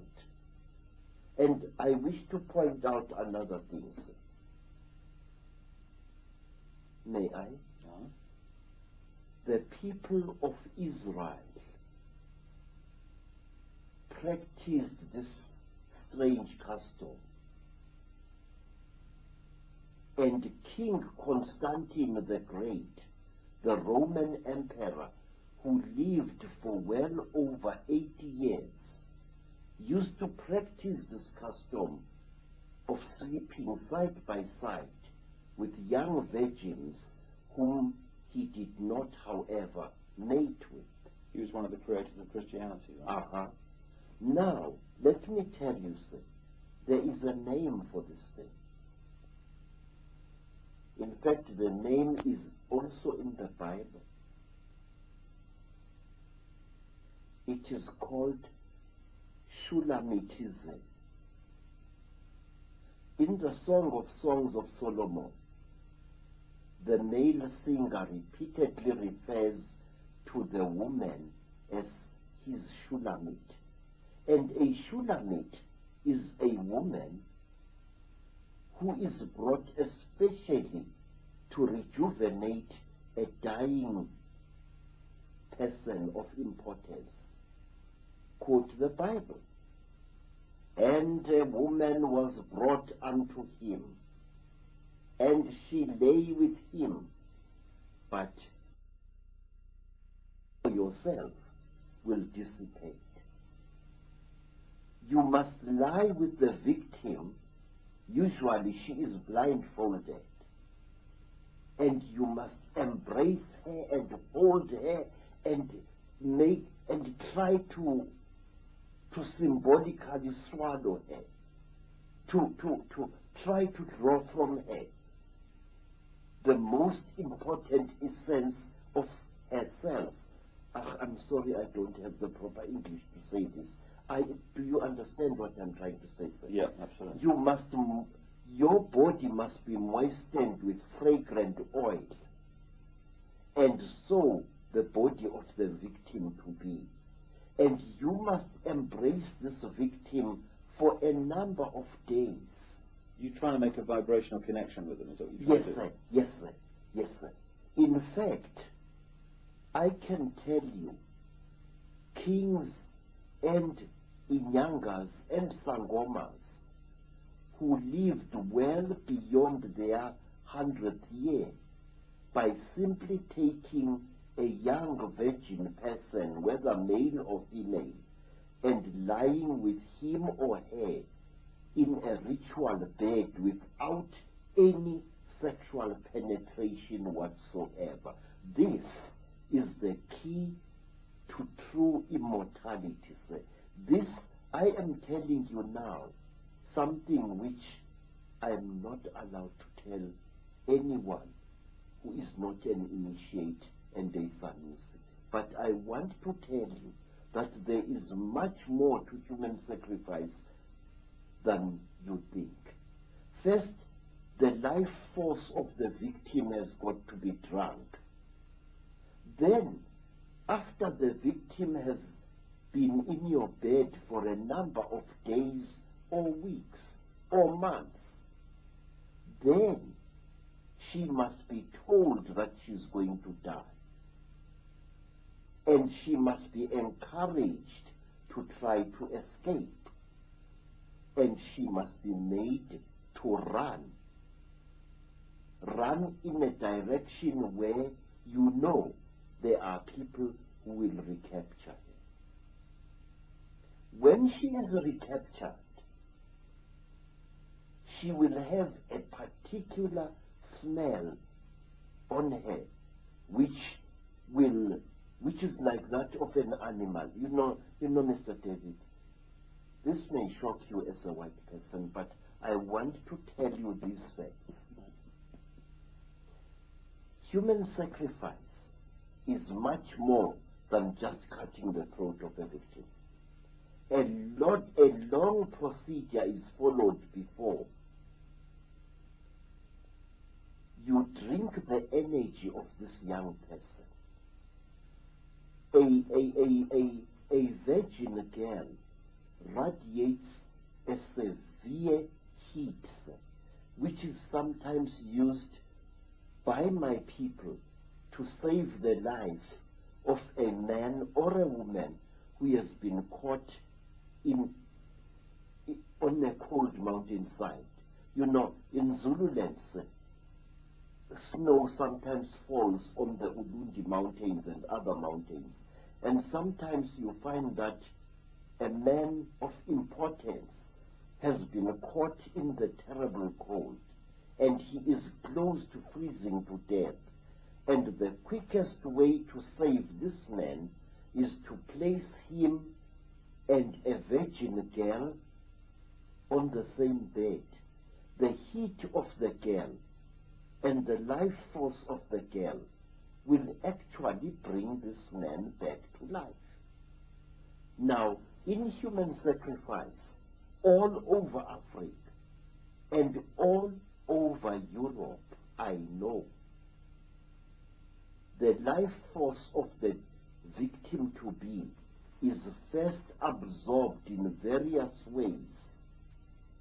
And one way, say, of absorbing the life force of a human, a girl, is to frighten her very much, and then to take her intimate garment, such as her loincloth or painting, and to smell it. Through that, you absorb some of the life force of the girl. And then she must be frightened until great fear builds up inside her. She must be made to know that she is going to die. And under very ritual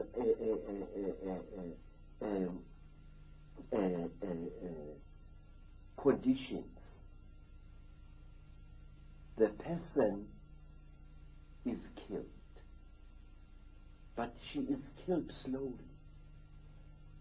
And her screaming is forbidden. She mustn't scream. A tight piece of wax is often jammed into between the victim's jaws, a piece which she cannot swallow, and then she is killed. But wait, there is more, much, much more to this bizarre thing. The victim must bless you with her eyes as she dies. Sometimes the victim must be made to talk before she dies, which is why I was so horrified when I learned from various newspapers that after her terrible accident, Princess Diana had talked. That is how a human sacrifice victim is expected to do. She must talk. There is some kind of power that she releases by talking, which again benefits those whose victim she is. I'm convinced that she was ritually sacrificed. Yes, sir. And here is another thing, sir. When the victim, the more beautiful a victim is, the more you are supposed to stare at her, all of you. And when the victim dies, when she struggles in her last pain, all of you involved there, no matter how old you may be, ejaculate. Males or females, ejaculate. You must. Otherwise the magic will not work. So this is why you get, one of the reasons you get sexual activity so much involved in some of these rituals. Aha, yes. It is because as the victim dies, you feel such a great pity for her, such a love. She's a beautiful vessel being broken. And you feel the forces of rejuvenation coursing through your veins. You know, sir, this could be the reason why people who indulge in this form of ritual actually live for so long. But what is horrible is that the victim does not have to die in order to help her captor to extend his earthly life. Simply by lying in bed with the victim unmolested, month after month, actually rejuvenates the person in power. What I'm saying to you, sir, is something that was practiced all over Africa by some of our greatest kings. The captive girls were not killed.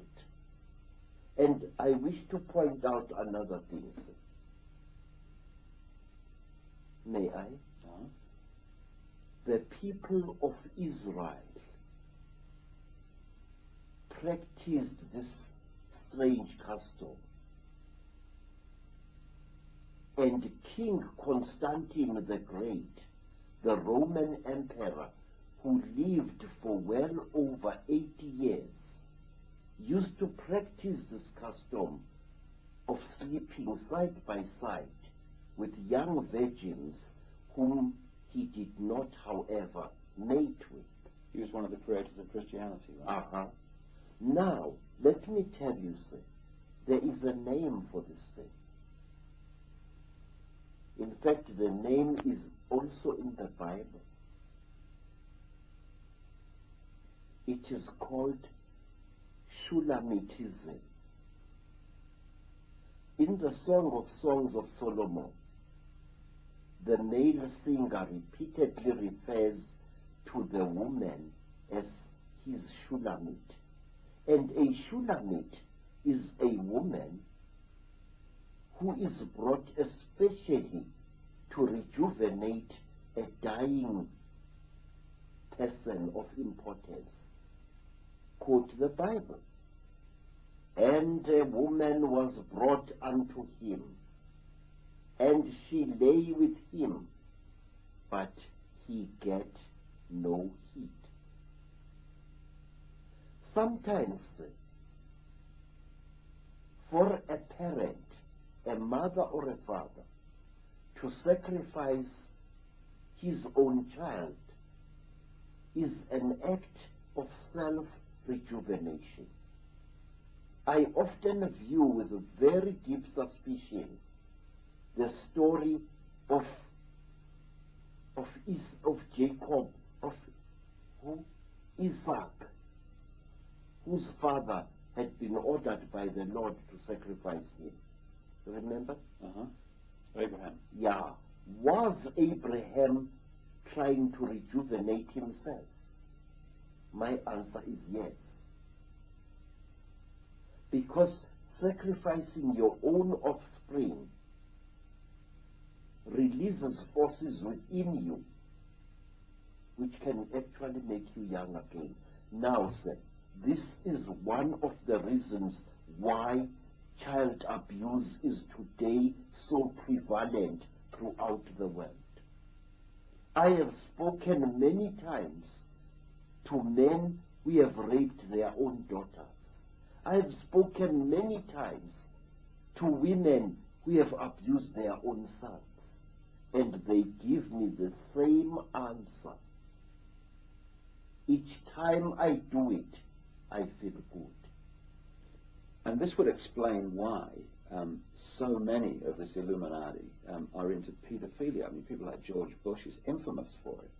And all over the world, phenomenal numbers of children go missing every month, more than anyone ever realizes. And surely this in some way is massively connected into this subject we're talking about.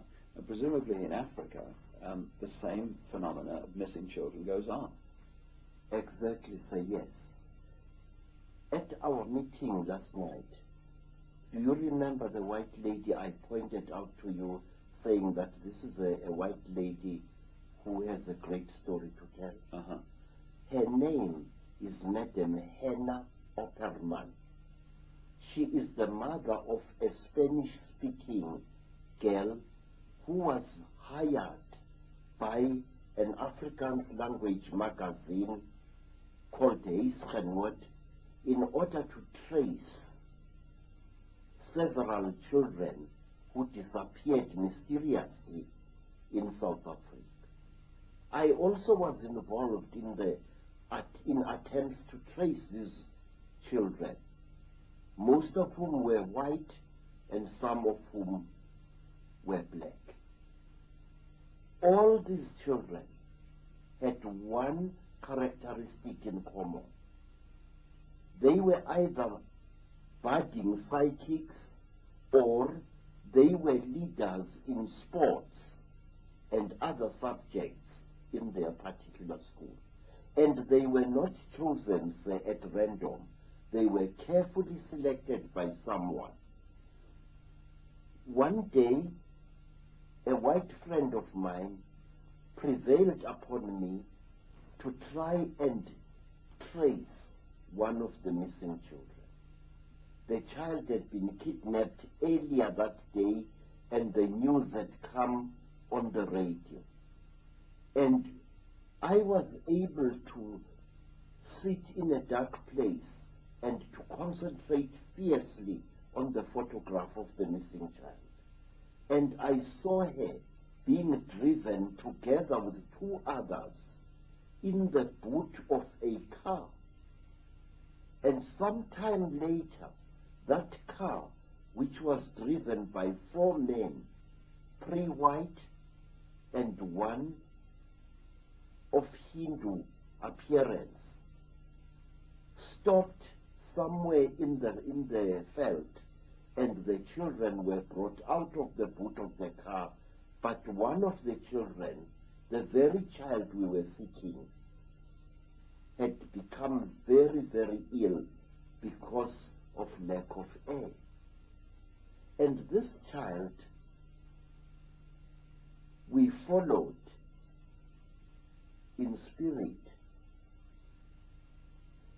we found her that she was being taken along a highway that goes into Natal from the north. And then she was taken along that highway until her captors reached the coast.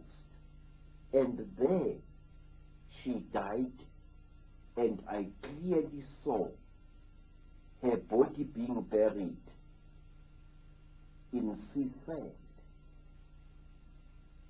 What happened to the other two children, I do not know.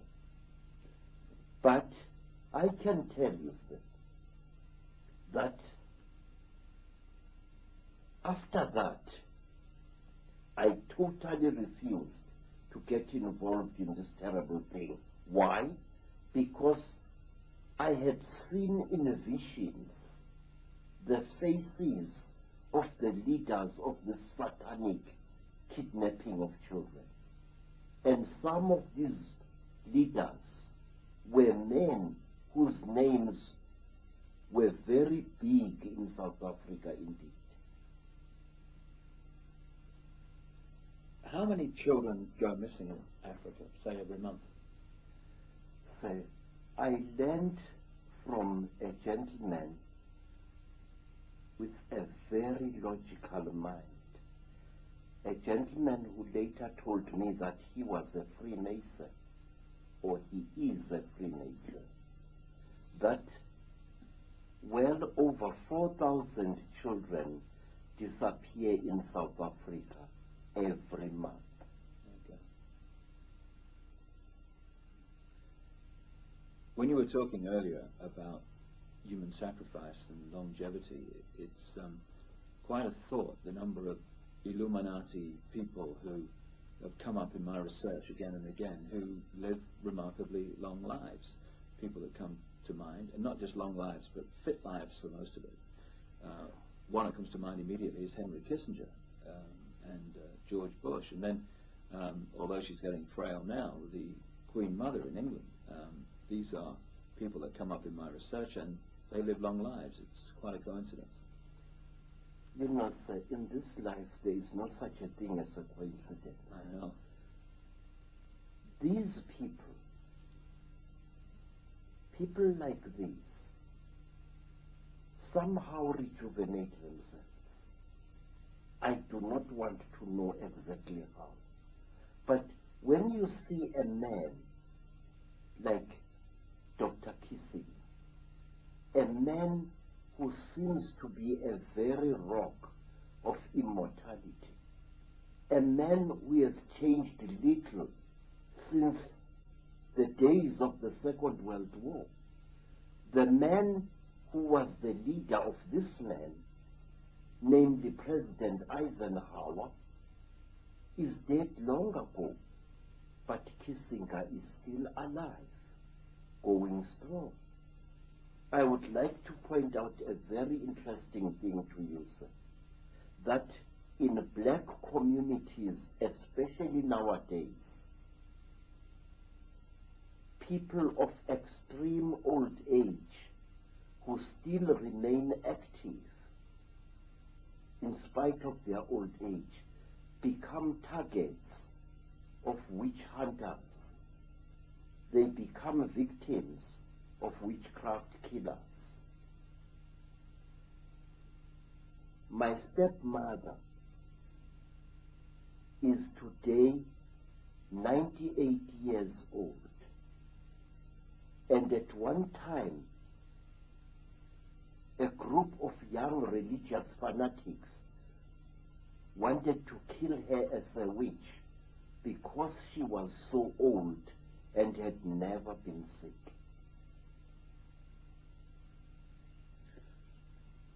Does it frustrate you, Credo, when you look across this history of Africa that we're talking about to the present day, at how at times the black people of Africa have allowed themselves to be manipulated so often easily? Yes, sir. It makes my heart to bleed, but at the same time, this is one of the proofs of the fact that in this world we are not the masters of our own destiny. This is one of the proofs that in this world we are controlled by forces far greater and far more ancient than we are. Nations are caught by these creatures, whoever they are, at a time of weakness. Nations are caught at a time when they are either emerging from major wars or at a time when people are coming together to form a new nation or a new tribe or a new clan. And that is where the terrible cheetah will catch them. You've had a remarkable life, not least because of the horrendous things that have happened to you. But there was one story you told me about what happened, I think it was in Soweto, Yes. which encapsulates not just how easy it is to manipulate black people, but how easy it is to manipulate all people, because this is how it happens. When a journalist misquoted you and people believed it, could you tell us that story? The story is very simple, sir, and my life is just an ordinary life. First of all, after the Soweto unrest of 1976, all of us who had been supervisors in various municipality installations which had been damaged during the unrest were called before a judge in Pretoria. The name of the judge was Justice Seli. Seli wanted all of us to give him a clear report of what we had seen take place and how the installations we were the supervisors of had been destroyed during the unrest. Many people were afraid of speaking at this inquiry, which was called the Seli inquiry. And we were promised that our names would remain anonymous. But when the inquiry was on, I noticed reporters at the inquiry in a place where they were not supposed to be. If the inquiry was to be held in camera, why then were there reporters there? And amongst the reporters was a white woman, Helen Zille. Now, I spoke to the judge, answering his questions, and then I said to the judge, protection for workers in Soweto is completely inadequate. Innocent workers are being beaten up and sometimes killed by the rioting youths. Can't more protection be supplied to those of our people who are willing to work? And this white woman went on to write in the Rand Daily Mail newspaper that I had said that the army should be called into Soweto to quell the unrest. Now, here was a white woman defying the orders of a judge, breaking the law with impunity almost. Of all the people who testified in that place, some of whom said worse things than I said, only my name was betrayed. And after that, my home was attacked by 500 or more school children. It happened in September 1976. My wife was raped. My children were beaten and injured. How they managed to escape, I don't know. And I was stoned and stabbed many times. And when I was lying on the ground completely helpless, petrol was thrown over me. And that was when I knew fear, sir. Because we African people believe that if you are burnt to death, not only is your body consumed by the flames, but your soul is destroyed as well. We believe that although a human being possesses an immortal soul within him or her, that soul can be destroyed by fire. How I escaped from that Holocaust, I do not know. Something must have frightened these children. They all ran away and left me lying in my blood at the back of my house.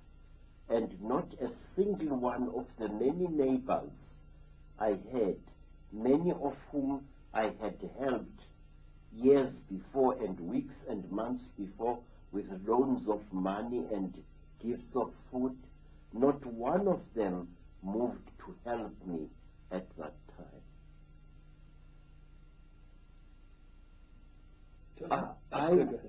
I was taken, I managed to crawl to a municipality yard, and there I hid in a corrugated iron shack until nightfall. And then a man came to see me there, and this man drove away a gunman who had come in there, into that yard, to finish me off.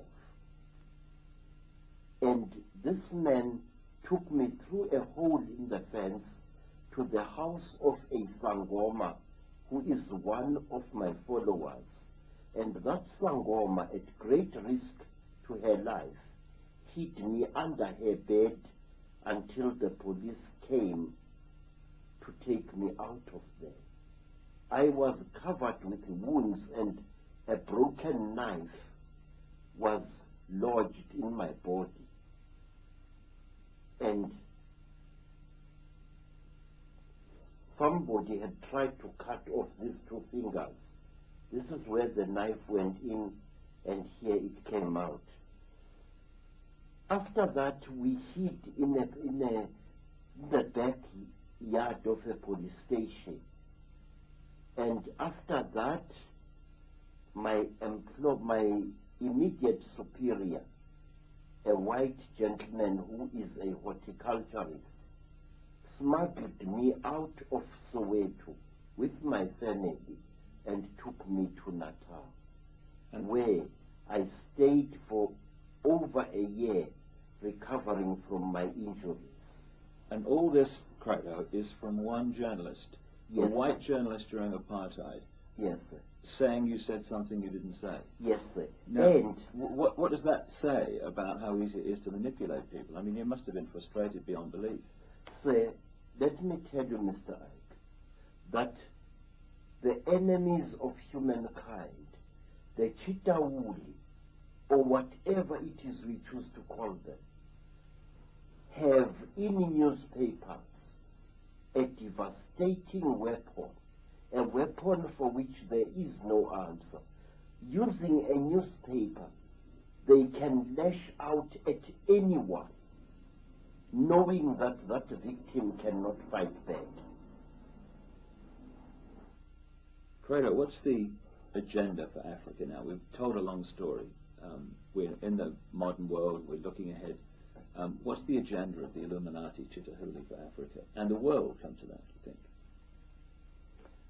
It appears from what I see happening all over Africa that the Chitauli are depopulating or destroying those countries in Africa which left to themselves, could become the bread baskets of this continent. The Sudan is being destroyed. Angola has been obliterated.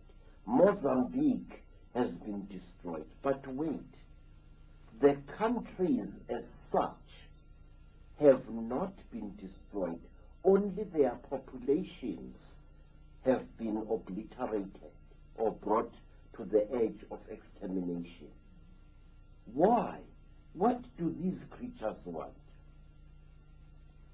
I feel that the answer said they want to alter human society by wiping out certain races of humankind and leaving others alive. I think that Africa is being depopulated deliberately in order to enable the future dictators of this world to get at Africa's minerals without bothering to pay anyone for those minerals.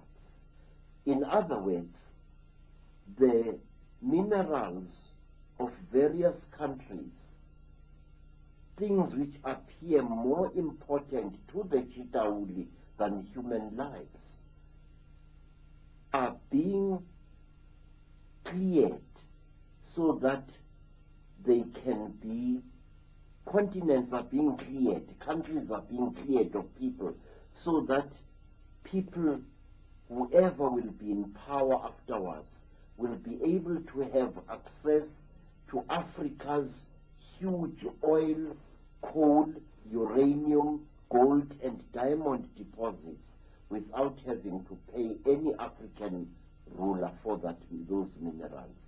In other words, we are reaching a point where the minerals that come out of the ground will become the property not of small nations like Africa and the many nations that are inside there, but of the huge global government which is on the cards and which is being built now.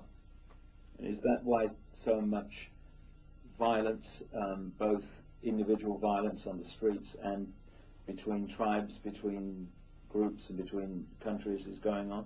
Yes, sir. People, it seems to me that it is the decision of the Chitauli to accelerate the destruction of as many human lives as possible. At the same time, to leave the minerals as well as other natural resources intact for the future rulers of the world to consume. I view, say, with great unease a phenomenon which has been gaining ground in Africa in recent years. There has been planned and actually built in several parts of Africa things which are called peace parks, huge game reserves which border on certain countries. For example, the Kruger National Park in the Eastern Transvaal borders on Mozambique, and now I understand that the Kruger National Park is to be duplicated, this time in Mozambique, which is very interesting indeed, sir, in that where the new duplicate park is going to be established, it is one of the areas where, especially during the Rhodesian War, some of the heaviest, deadliest fighting and massive dispersion of tribespeople actually took place. And there are a lot of game parks down the Rwandan border and other countries like that where people came in to cause the problems there and the genocide. Yes, sir. It's very strange. Somebody, I think, I don't know who, and quite frankly, I don't want to know. Because it's no use talking about an enemy you cannot throw a weapon at. I don't know who is planning this thing, but these game parks are being established at a huge price, a huge cost in human lives. These game parks are being established at the expense of the nations in whose countries the parks are. Why? Not only that, while Africans allow themselves to be manipulated by these enemies of humankind, while Africans fly at each other's throats like enraged hawks, there are specially trained men and women who are being infiltrated into the warring African countries and who continue mining Africa's minerals as if there was no war taking place. And these minerals are being taken out of these countries in huge convoys of heavy vehicles. I've seen this several times. While the war in Southwest Africa, Namibia, was being fought, there was a huge smuggling of minerals, such as diamonds and so on. The same is happening in Angola. The same is happening elsewhere. The name that comes up, of course, in terms of so many environmental parks or game parks, there are United Nations agencies which speak for themselves, but there's also so-called environmental groups like the Worldwide Fund for Nature. What's your feeling about the way the environmental movement is being operated? The Worldwide Fund for Nature, of course, is headed by Prince Philip, of whom I would certainly not buy a used car, or from whom, and Prince Bernhard of the Netherlands, his friend, two of the bloodlines. Since that fund was established, African animals are being exterminated at an even greater rate, believe me.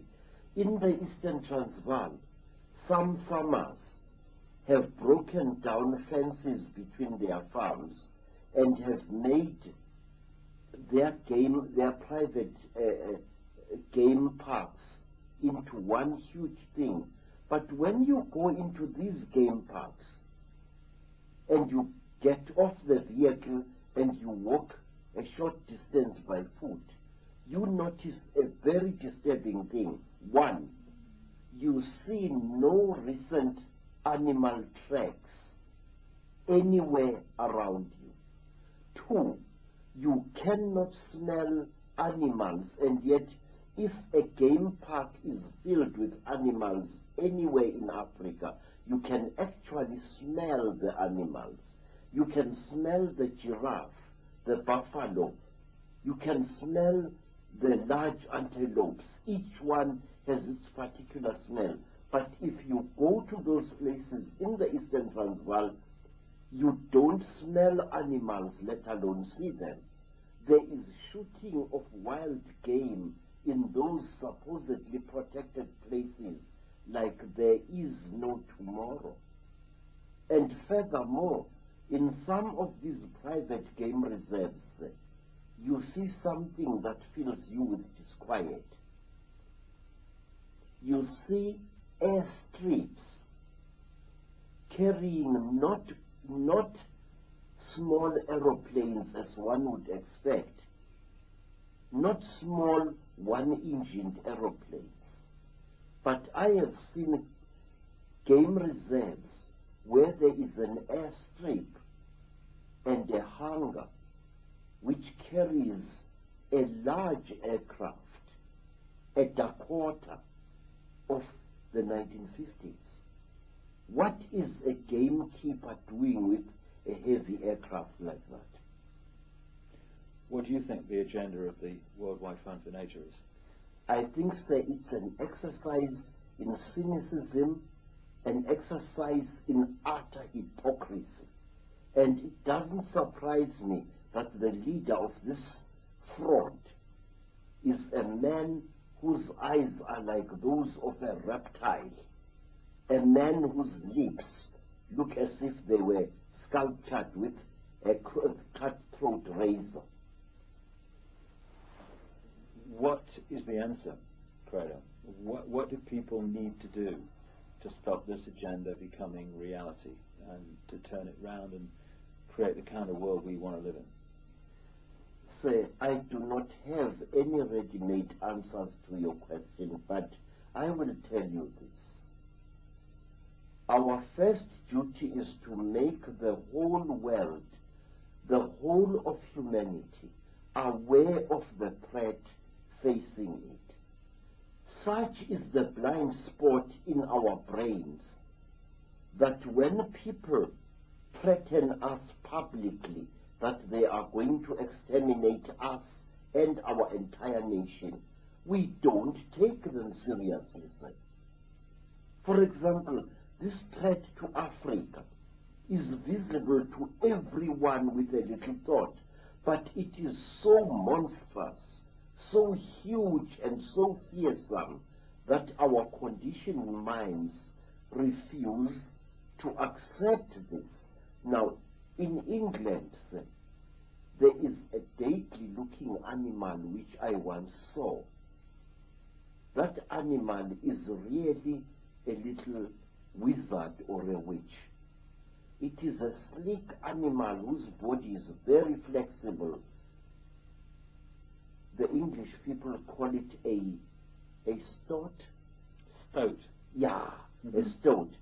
Now, when that animal chases a rabbit and corners it, the rabbit stops and freezes, and it looks at the stoat with totally hypnotized eyes.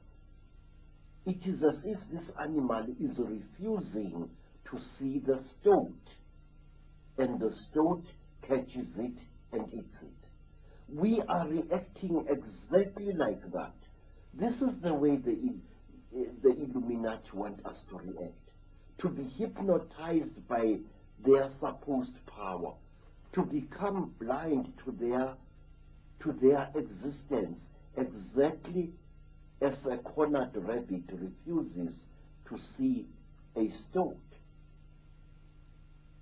It doesn't want to see it because it cannot handle what is standing before it.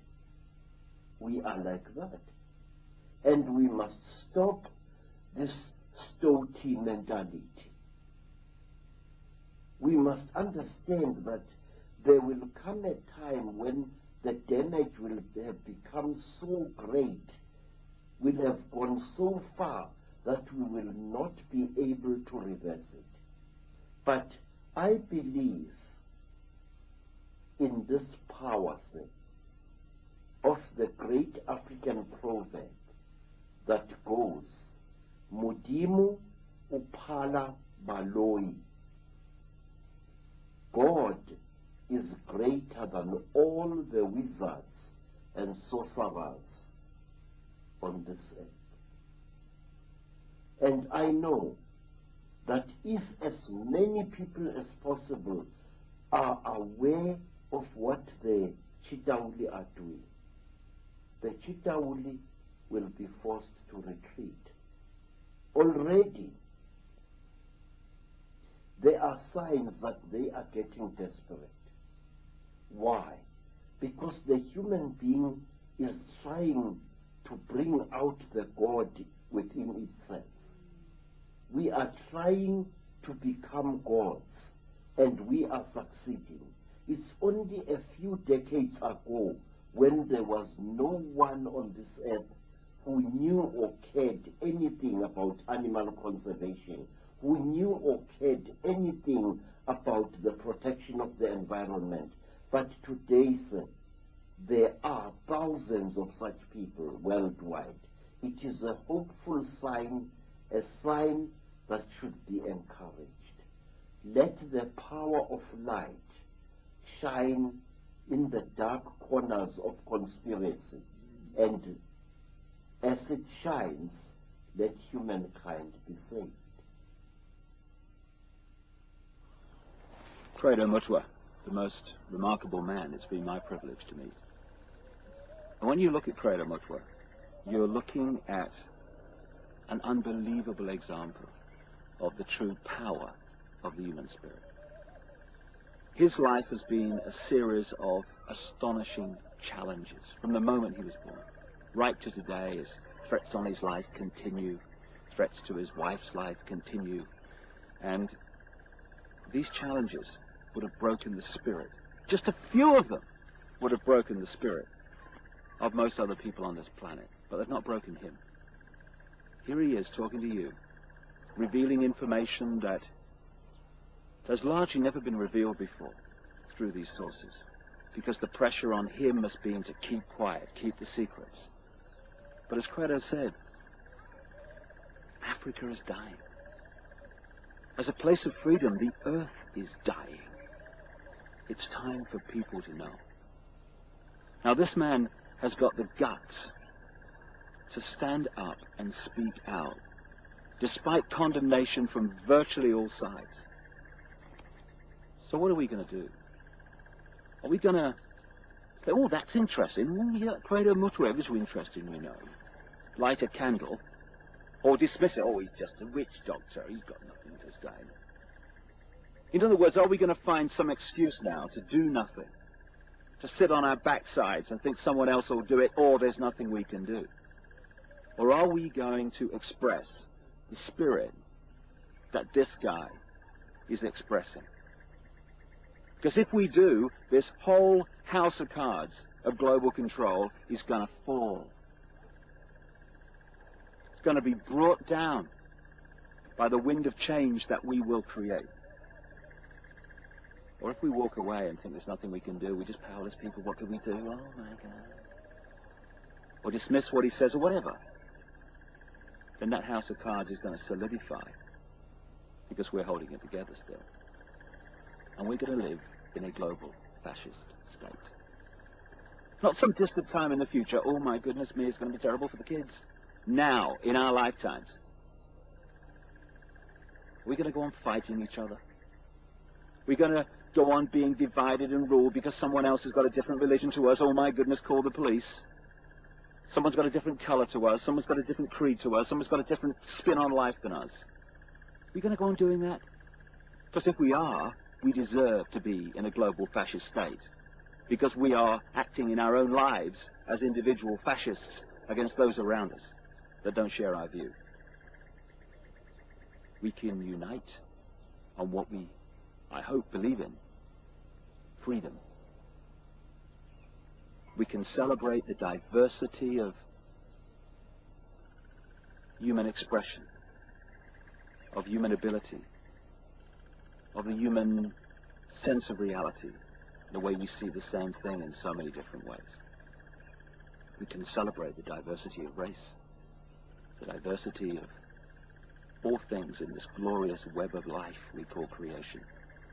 And if we do that, we will not agree. Fair enough, what a boring state anyway. But we will have harmony, and therefore we will have peace via respect for each other. And the Illuminati, the Chittahuli, whatever name you want to give them, can't stand harmony, because harmony is a nightmare to manipulate. Disharmony and conflict is a piece of cake. Are we going on playing the game according to the rules of the Illuminati, fighting each other, cussing each other, blaming each other? Or are we going to decide that we're going to play games with different rules? Games that have unwritten laws called love, called respect, called harmony, called peace.